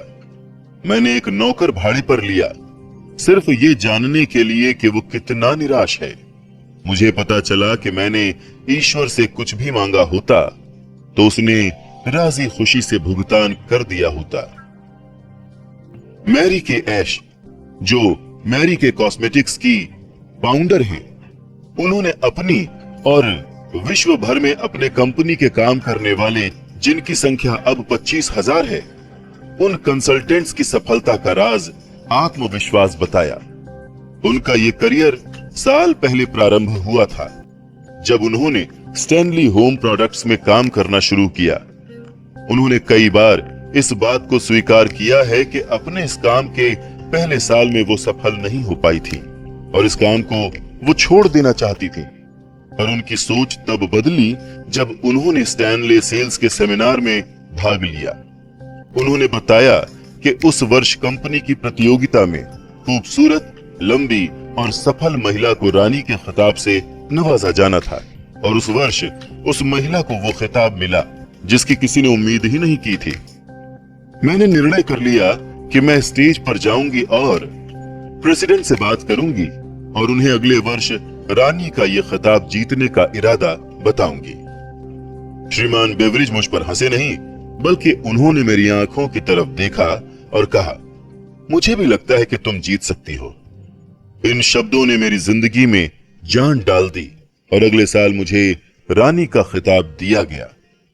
मैरी ने इस बात को बताया कि सफलता हासिल करने का पहला कदम यह है कि आप खुद पर विश्वास रखें कि आप योग्य हैं और आप उस सफलता के असली हकदार हैं। उन्होंने अपने एक लेख में कामयाबी हासिल करने के कुछ कदमों का अभ्यास करने के लिए बताया। वो 4 कदम इस प्रकार हैं। खुद को सफल व्यक्ति के रूप में महसूस कीजिए। हमेशा खुद को सफल व्यक्ति के रूप में देखें। उस व्यक्ति को सोचें जिसके जैसा आप बनना चाहते हैं। हर दिन कुछ वक्त अकेले बिताएं। आराम से लूज होकर बैठ जाएं, शांत होकर बैठ जाएं। अपनी आंखें बंद कर लें और अपनी चाहत और लक्ष्य पर ध्यान दें।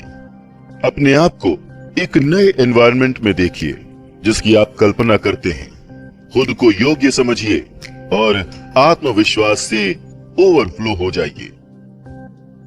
दूसरा, पिछली सफलताओं को याद कीजिए। हर कामयाबी, चाहे वो छोटी हो या बड़ी, वो ये सिद्ध करती है कि आप योग्य हैं और सफल हो सकते हैं। पिछली सफलताओं को सेलिब्रेट कीजिए और जब भी आप निराश हों, उस कामयाबी को याद कीजिए। तीसरा, लक्ष्य निर्धारित करें। साफ तौर पर यह तय कर लें कि आपको क्या चाहिए, इस बात से हमेशा चौकन्ना रहिए और अपने लक्ष्य से कभी भी भ्रमित न होइए। चौथा, जिंदगी के लिए सकारात्मक रवैया रखें। खुद का सकारात्मक चित्र बनाएं। अपनी जिंदगी, काम और निर्णय सभी में विश्वास रखें और सकारात्मक रहें। इच्छा शक्ति से प्राकृतिक नियमों पर भी विजय हासिल की जा सकती है। अब मैं आपको एक ऐसे पुरुष की असामान्य कहानी सुनाने जा रहा हूं जिससे चमत्कारिक पुरुष मैंने आज तक देखा ही नहीं, जिसे मैंने जन्म लेने के कुछ मिनट बाद देखा था। उसके कान नहीं थे। पहले तो डॉक्टर्स ने कुछ भी बताने से मना कर दिया, पर जब उन पर दबाव डाला गया तो उन्होंने बताया कि शायद ये बच्चा कभी बोल और सुन नहीं पाएगा। मैं डॉक्टर के विचार से सहमत नहीं था और मैं ऐसा कर सकता हूं क्योंकि मैं उस बच्चे का पिता हूं। मैंने मन ही मन डॉक्टर के विचार को चुनौती दे दी और खुद एक निर्णय ले बैठा कि ईश्वर बिना कान के मेरे बच्चों को इस दुनिया में भेज सकता है, पर वो उसे पूरी जिंदगी इस तरह दुख के साथ जीने के लिए विवश नहीं कर सकता है। मैंने ये सोच लिया था कि मेरा बेटा सुनेगा भी और बोलेगा भी। ये मुझे नहीं पता था कि ये सब होगा कैसे, पर मैं इस बात पर जरूर विश्वास करता था कि जहां चाह है वहां राह है। मुझे महान एमर्सन की बात ध्यान आई। दुनिया की हर वस्तु सिर्फ एक ही बात सिखाती है, वो है विश्वास। हमें सिर्फ विश्वास करके प्रकृति के नियमों का पालन करना है। यह हम सभी पर समान रूप से लागू होती है। कभी आंख बंद करके आवाज सुनिए, प्रकृति आपको रास्ता जरूर दिखाएगी। वो रास्ता सिर्फ एक ही था, इच्छा शक्ति। मैंने अपने अंदर ये इच्छा शक्ति जगा ली थी कि मेरा बेटा सारी जिंदगी गूंगा और बहरा तो रह नहीं सकता। मैंने इस इच्छा शक्ति को कभी अपने मन से जाने नहीं दिया, यहां तक कि एक पल के लिए भी नहीं। कुछ साल पहले मैंने लिखा भी था, हमारी सबसे बड़ी रुकावट हमारे मन में पड़े विचार ही हैं।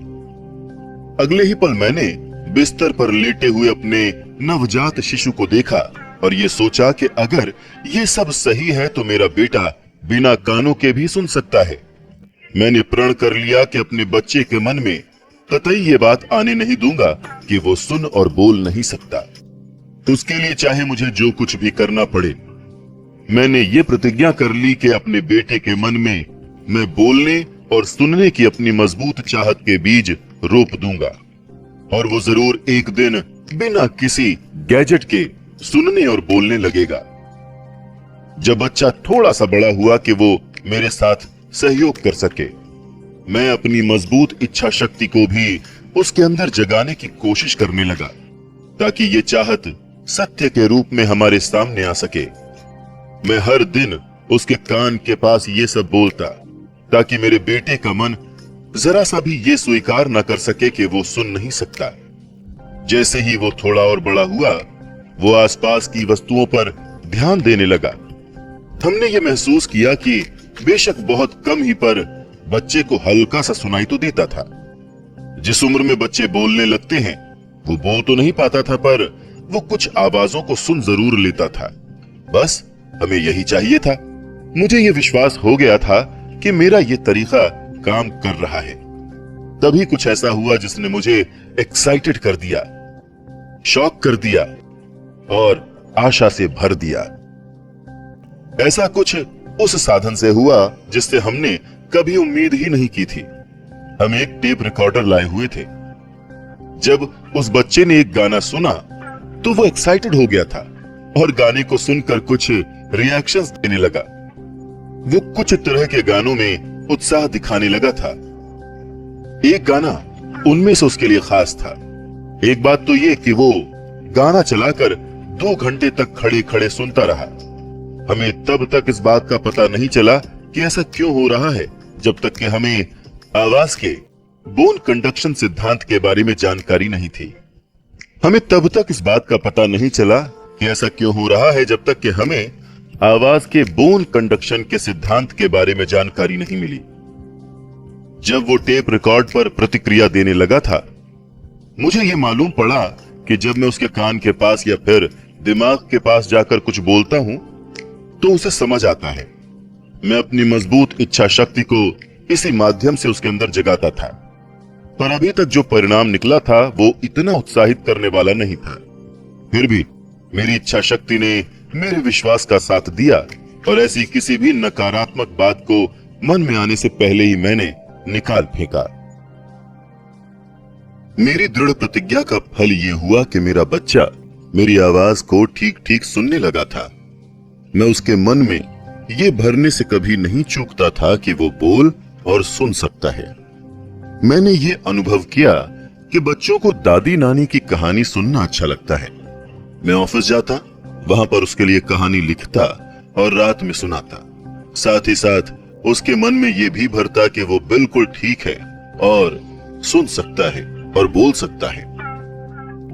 एक कहानी जब मैं सुनाता हूं तो उसको हर बार एक अलग तरीके से सुनाता हूं, उसे अलग रंगों से भर देता हूं। उसका उद्देश्य उसके मन में यह भरना था कि उसका ये शारीरिक दोष कोई कमी नहीं है, बल्कि ये उसके जीवन की एक बड़ी संपत्ति बनेगी। गीता में लिखा है कि कुछ अवसाद अच्छे के लिए होते हैं, और मैंने ऐसी फिलॉसफी को आजमाया भी है और मुझे ठीक तरह से पता है कि हर कमी अपने साथ उतनी ही अच्छाइयां भी लिए होती हैं। मुझे थोड़ा सा अंदाजा था इस कमी को किस तरह से उसकी संपत्ति के रूप में बदलना है, और मैं हर रोज उसे कहानियों में पिरोकर उसके मन में ये भरने की कोशिश करता कि उसकी ये विकलांगता दुनिया के बड़े काम आ सकती है। मुझे ये बताया गया था कि उसके कानों में ऐसी कोई चीज नहीं है जिससे सुना जा सके। इससे पहले कि मैं निराश होता, मेरी इच्छा शक्ति ने मेरे विश्वास को डगमगाने नहीं दिया। मैंने अपने बेटे के अंदर भी यही विश्वास जगा दिया था। उसकी सबसे खास बात अब यह थी कि वो मुझसे प्रश्न नहीं करता था और हर बात को मान लेता था। मैंने हर तरह से उसके मन में ये बात भर दी थी कि उसे अपने भाई से अधिक अच्छे परिणाम मिलेंगे।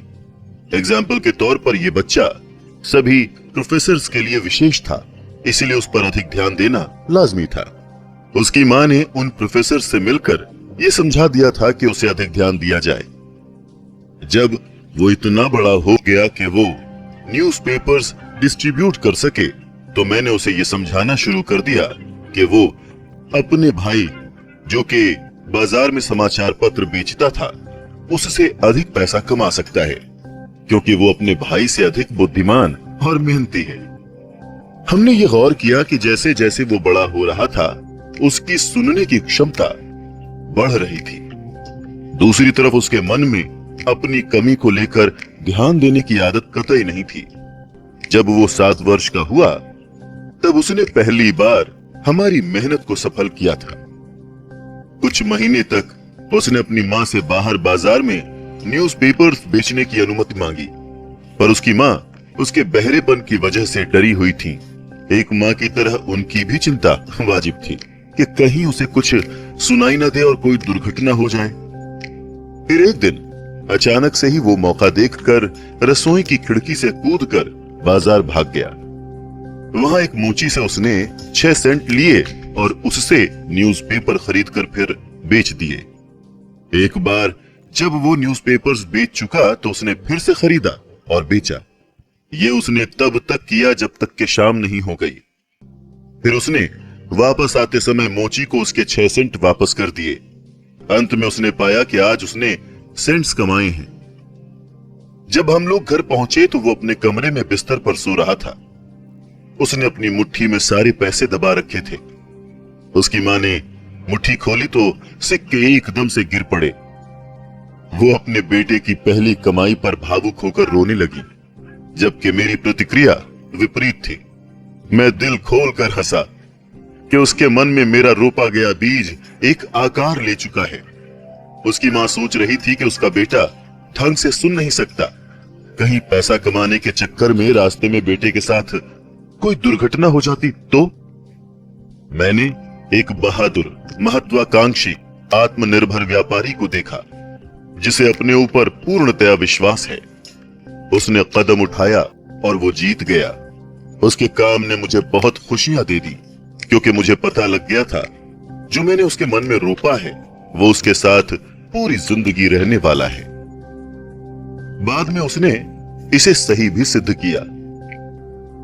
जब उसे बड़े भाई से कुछ चाहिए होता था तो वो जमीन पर लेट जाता, पैर मारने लगता, रोने लगता और उस वस्तु को हासिल कर लेता।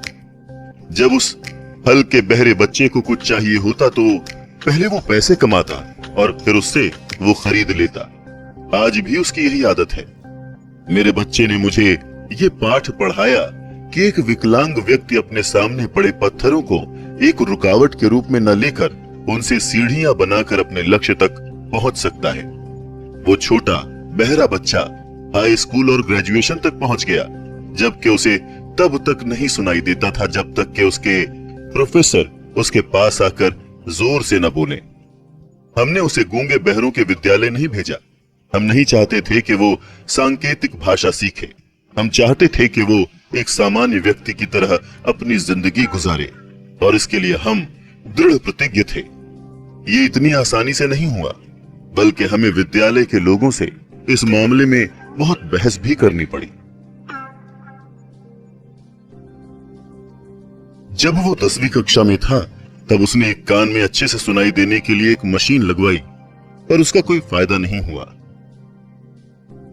क्योंकि जब वो 6 साल का था तो शिकागो के रहने वाले डॉक्टर जे जॉर्डन विल्सन ने बच्चे के सर के एक भाग का ऑपरेशन किया था। उसने पाया कि उसके कान में ऐसा कोई भी प्राकृतिक अंग नहीं है जिससे सुना जा सके। अपने कॉलेज के अंतिम दिनों में, जो कि ऑपरेशन के 18 वर्षों के बाद थे, कुछ ऐसा हुआ जिसने उसकी जिंदगी में टर्निंग पॉइंट दे दिया। उसे एक ऐसी विद्युतीय मशीन मिल गई जिसे सुनाई देने में आसानी हो, जो उसने ट्रायल के लिए मंगाई थी। उसे उस मशीन को प्रयोग करने में उतनी दिलचस्पी नहीं थी, क्योंकि उसने ऐसे भी एक मशीन का प्रयोग करने की कोशिश की थी, पर सफल न हो पाया था। अंततः उसने उस यंत्र को उठाया और यूं ही कान में लगा लिया। ये क्या, एक सामान्य व्यक्ति की तरह आवाज सुनने की उसकी चाहत सच हो गई थी। उसने पहली बार इस तरह से आवाज सुनी थी जिस तरह से कोई भी सामान्य व्यक्ति सुनता है। ईश्वर अपने अजूबे बड़े रहस्यमय तरीके से करता है। वो आज बहुत प्रसन्न था। उस मशीन ने उसकी दुनिया ही बदल कर रख दी थी। वो तुरंत अपनी मम्मी का फोन उठाने के लिए दौड़ पड़ता है, और बड़े आराम से उस दिन उसने पहली बार ठीक से अपनी मम्मी की आवाज सुनी थी। अगले दिन उसने पहली बार अपने प्रोफेसर्स की ढंग से आवाज सुनी थी। पहली बार रेडियो सुना था, और पहली बार सिनेमा भी सुना था। जिंदगी में पहली बार वो लोगों की सामान्य पूर्वक बात सुन सकता था। दूसरे व्यक्तियों को जोर से नहीं बोलना पड़ता था। उसे ऐसा लग रहा था जैसे वो दूसरी दुनिया में आ गया हो। हमने प्राकृतिक गलती को अपनी दृढ़ इच्छा शक्ति की वजह से अस्वीकार कर दिया था। इस दुनिया में उपलब्ध एकमात्र अभ्यास से हमने प्रकृति को अपनी गलती सुधारने के लिए मजबूर कर दिया था। इच्छा शक्ति ने अपना काम कर दिया था, पर यह काम अभी पूरा नहीं हुआ था। अभी भी लड़के को इस विकलांगता को एक संपत्ति में बदलना बाकी था। ये चमत्कार उसके लिए बस इतनी ही बड़ी बात थी कि उसकी आवाज की दुनिया बदल गई थी। वो इसी में खुश था। एक दिन उसने इस यंत्र के निर्माता को एक चिट्ठी लिखी, जिसमें उसने अपने अनुभव साझा किए थे। फिर उसने कुछ लिखा, शायद कुछ ऐसा जो रेखाओं में नहीं लिखा था, बल्कि उन रेखाओं के बीच में लिखा हुआ था। इस कारण उसे न्यूयॉर्क की उस कंपनी से बुलावा भी आ गया। जब वो उस कंपनी के मुख्य इंजीनियर से अपनी बदली हुई दुनिया के बारे में बात कर रहा था, तो उसके दिमाग में एक विचार आया, एक प्रेरणा आई। तो उसके दिमाग में एक विचार, एक प्रेरणा, आप जो भी नाम देना चाहें दे दें, उभर आई। उसने उसकी कमजोरी को एक ताकत में बदल दिया। उसे पैसे भी मिलने लगे और खुशियां भी आ गई। इस विचार का पूरा गठजोड़ ये था कि उसने उन लाखों बहरे लोगों की मदद करने की ठानी जो पूरी जिंदगी बहरे बनकर ही काट देते हैं और इन यंत्रों के उपयोग के बारे में जानते नहीं हैं। उसने सोचा, अगर उन्हें इन यंत्रों के बारे में पता चल जाए तो उनकी जिंदगी भी बदल सकती है। उसने अपनी बदली हुई जिंदगी के बारे में बताने की ठानी। वो तभी इस निर्णय पर पहुंच गया था कि अब वो पूरी जिंदगी उन लोगों को मदद करने के लिए समर्पित कर देगा। उसने तुरंत कंपनी के मार्केटिंग सिस्टम की जानकारी ली और फिर उसने ये खोजने की कोशिश की कि किस तरह से ऊंचा सुनने वाले व्यक्तियों से बात की जाए और उन तक इन नई खोजी गई विधियों द्वारा पहुंचा जाए। जब उसने अपना प्लान बना लिया तो उसे प्रेजेंटेशन देने के लिए कंपनी में बुलाया गया। प्रेजेंटेशन प्लान देते वक्त ही उसे 2 वर्ष का अपने एम्बिशन को आगे बढ़ाने के लिए कॉन्ट्रैक्ट कर लिया गया। जब वो ऑफिस जा रहा था तो उसके चेहरे पर संतुष्टि के भाव झलक रहे थे। झलके भी क्यों ना, वो उन हजारों लोगों की जिंदगियां संवारने जा रहा था और थोड़ा बहुत अपना सपना पूरा करने भी। जैसे ही वो उस हियरिंग एड बनाने वाली कंपनी से जुड़ गया, उसके तुरंत बाद ही उसने मुझे उस कंपनी का गूंगे और बहरे लोगों के लिए लेक्चर सुनने के लिए बुलाया। इस लेक्चर का उद्देश्य ये था कि गूंगे और बहरे व्यक्तियों को सिखाया जा सके कि कैसे आसानी से बोला व सुना जा सकता है। इससे पहले मैंने इस तरह की शिक्षा के बारे में कभी सुना नहीं था। फिर भी संशय और इस बात की उम्मीद करता हुआ मैं वहां पहुंच गया कि मेरा वक्त बर्बाद नहीं होगा। मैंने वहां पहुंचकर पाया कि जो चाहत मैंने अपने बेटे में पैदा की थी, उसकी वजह से उसके अंदर उन बहरे लोगों के लिए बहुत कुछ कर गुजरने का लक्ष्य था।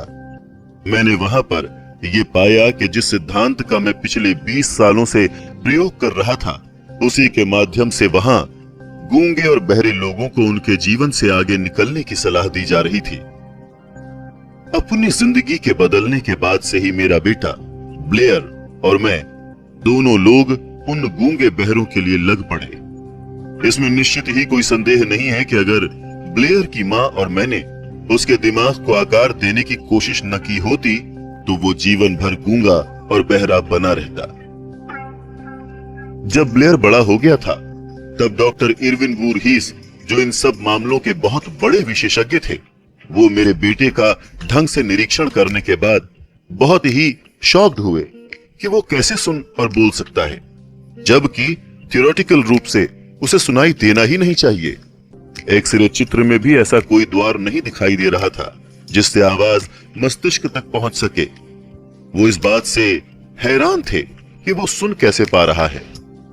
जब मैंने अपने बेटे में इच्छा शक्ति के वो बीज बोए थे कि वो बोल और सुन सकता है, अपनी जिंदगी एक सामान्य इंसान की तरह जी सकता है, तब प्रकृति ने कुछ ऐसा किया जिससे बाहरी दुनिया और उसके मस्तिष्क के बीच एक पुल का निर्माण हो सके और वो सुनने के काबिल बन सके। उस बात का पता बड़े बड़े स्पेशलिस्ट डॉक्टर्स भी नहीं लगा पा रहे थे। ये मेरे लिए भी ईश्वर के किसी चमत्कार से कम नहीं था। मैं अगर इस बात को पूरी दुनिया के साथ शेयर न करता तो शायद मैं कभी खुद को माफ नहीं कर पाता। इस अनुभव को आप सभी से शेयर करके मैं खुद को बहुत खुशकिस्मत मान रहा हूं। ये सब कुछ ऐसे नहीं हुआ। मुझे इस बात का विश्वास था क्योंकि इसका भी एक कारण था कि मुझे पता था कि अगर आपके अंदर कोई चाहत हो और उसमें विश्वास हो जाए तो ये इच्छा शक्ति आपको कुछ भी हासिल करा सकती है। मुझे इस बात में कोई संदेह नहीं था कि एक मजबूत इच्छा शक्ति से आप किसी भी चीज को वास्तविकता में जन्म दे सकते हैं। ब्लेयर ने खुद में एक आम इंसान की तरह सुनने का सपना देखा और उसने वो हासिल कर लिया। उसका जन्म एक अपंग बच्चे की तरह हुआ था, जो इस बात के लिए काफी था कि बिना किसी चाहत के वो सड़कों पर पेन या कप बेचता नजर आए। अब वही विकलांग बच्चा कई लाख लोगों की मदद कर रहा था। उन्हें ऊंचा सुनाई देता है। ये सिर्फ मदद करना ही नहीं था बल्कि उसको रोजगार भी मिल गया था, जिस वजह से वो आराम पूर्वक पूरी जिंदगी बिता सकता था। जो सफेद झूठ मैं बचपन से उसके मस्तिष्क में भरने की कोशिश कर रहा था, वो अपनी कमजोरी को अपनी ताकत में बदल सकता है। उसने इस बात को सच सिद्ध कर दिया। दुनिया में ऐसा कुछ भी सही या गलत नहीं है जिसे मजबूत इच्छा शक्ति और विश्वास के द्वारा रियलिटी में तब्दील न किया जा सके। ये हर किसी पर समान रूप से लागू होता है। ये मेरा सौभाग्य था कि मैंने इच्छा शक्ति को अपने बेटे की कमी को सुधारने के लिए प्रयोग किया।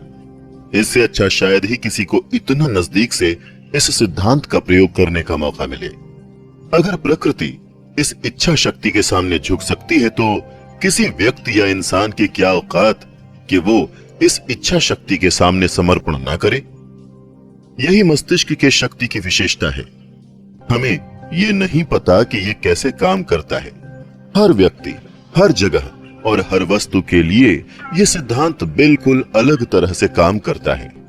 शायद इस बात को विज्ञान सिद्ध कर सके। मैंने अपने बच्चे के मन में वो बीज बोए जिससे वो सुन और बोल सके, और ये रियलिटी उसने सिद्ध कर दी। मैंने अपने बेटे के मन में यह सुझाव दिया कि कैसे वो अपनी इस कमजोरी को अपनी ताकत बना सकता है, और उसने भी ऐसा कर दिखाया। ऐसे परिणाम किस तरह से आए, इसकी मेथोडोलॉजी बताना कोई कठिन काम नहीं है। इस मेथोडोलॉजी में 3 बातें हैं। पहली कि मैंने विश्वास किया अपनी उस इच्छा पर कि वो सामान्य रूप से सुन सकता है जो मैंने अपने बेटे को बताई। दूसरा कि मैंने हर उस उपलब्ध तरीके से अपनी बात को दृढ़ता पूर्वक लगातार प्रयास से उस तक पहुंचाया। तीसरी महत्वपूर्ण बात ये कि उसने मुझ पर विश्वास किया। कई वर्षों बाद मेरे साथ काम करने वाले एक सहयोगी बीमार पड़ गए। उनकी हालत दिन प्रतिदिन बदतर होती जा रही थी। अंत में उन्हें अस्पताल में ऑपरेशन करने के लिए भर्ती कराया गया। जब वो ऑपरेशन थिएटर की तरफ पहियों वाले पलंग पर लेटकर जा रहे थे, तब मैंने उनकी ओर देखा और ये सोच में डूब गया कि इतने दुबले पतले और कमजोर व्यक्ति का ऑपरेशन कैसे हो सकता है। क्या ये ऑपरेशन सफल हो भी पाएगा या नहीं। डॉक्टर ने भी हमें ये चेतावनी दे दी थी कि उनकी बचकर वापस आने की बहुत ही कम उम्मीदें हैं, पर यह डॉक्टर की राय थी, ये मरीज की राय कतई नहीं थी। फर्क इससे नहीं पड़ता कि डॉक्टर क्या सोच रहा है, यहाँ पर फर्क इससे पड़ेगा कि मरीज क्या सोच रहा है। उसने जाते हुए मुझसे कहा, मित्र चिंता मत करो, जल्द ही मैं वापस आऊंगा और आपके साथ काम पर लगूंगा। नर्स ने मेरी तरफ दया भरी नजरों से देखा, परंतु वो मरीज ऑपरेशन के बाद सफलतापूर्वक ठीक होकर आ गया। सब कुछ सही होने के बाद डॉक्टर ने मुझे बताया कि उसकी जीने की चाहत ने उसे बचा लिया। अगर उसकी इच्छा शक्ति ने मौत को मना न किया होता तो शायद वो बचकर वापस न लौट पाता। मैं इच्छा शक्ति में विश्वास करता हूँ। मैंने लोगों को गरीबी से उठते हुए देखा है, सैकड़ों असफलताओं के बाद सफलता की बुलंदियां छूते हुए देखा है। मैंने अपने विकलांग बेटे को एक सामान्य और सफल जिंदगी जीते हुए भी देखा है, जबकि जन्म लेते ही प्रकृति ने उसे कान दिए ही नहीं थे। इस चैप्टर में आपने ये सुना कि कैसे कोई अपनी इच्छा शक्ति का उपयोग कर सकता है। मजबूत इच्छा शक्ति से आप वो सब कुछ पा सकते हैं जो आप सोचते हैं। ये संभव है उस ब्रेन केमिस्ट्री से जो प्रकृति आपकी मजबूत इच्छा शक्ति होने पर खोलती है। दुनिया में कुछ भी असंभव नहीं है, वो सब कुछ आप पा सकते हैं जो आप सोचते हैं।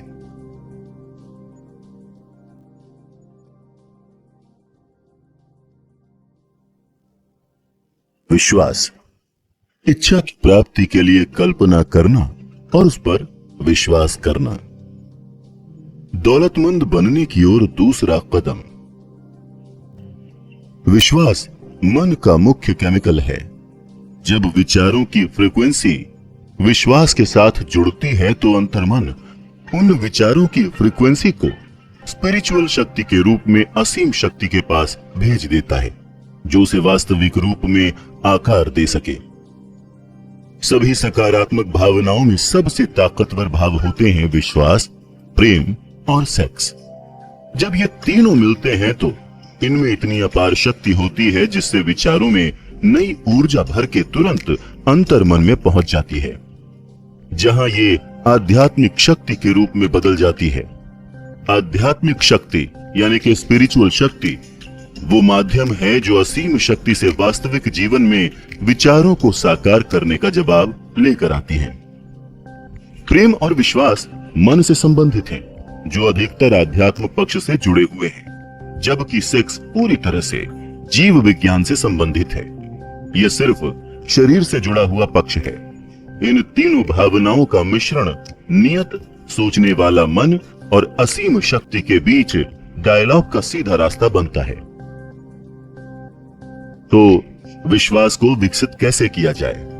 विश्वास एक ऐसी मन स्थिति है जिसे सेल्फ सजेशन सिद्धांत द्वारा अंतर मन में बार बार सुझाव देने से विकसित किया जा सकता है। विश्वास ऐसी योग्यता है जो इच्छा के संवेग को फिजिकल रूप में साकार कर सकता है।